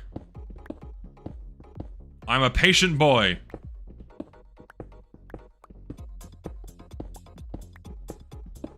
What does Gabe even do at Valve? He's just like the figurehead. I don't think he does anything, really. It's in his presence is entirely symbolic. It's a symbolic figurehead. I'm a good boy. No, I'm not. I'm a bad boy. Fight you in an alleyway with a knife. My leather jacket and slicked back oiled hair like a greaser in the 60s. My switchblade. Yeah, Gabe is basically the mascot of Valve. And they all know that, and they play into it for sure. Yeah, Gabe just lives on a fucking yacht. He lives on a yacht and swims every day and just does whatever the fuck he wants with his billions. He doesn't have to do shit. Doesn't have to do shit. Oh shit, it's fuck, I have to go. I lost track of time. I have to leave because I have to go have dinner. That's the stream for the day. That's the stream. Thank y'all for hanging out today. We had a good time. I will be back on Wednesday watching Torrid's quick play video. It's gonna be a good time. It's a much longer video, so that one's probably gonna eat up the entire stream, but it's still gonna be a fun time. So thank y'all for hanging out. Thank y'all for chilling. Thank you all for your lovely donations. Again, as a reminder, vacation for me next week, so no streams next week. And, yeah. Have a fantastic week. I'll see you on Wednesday. Y'all take care.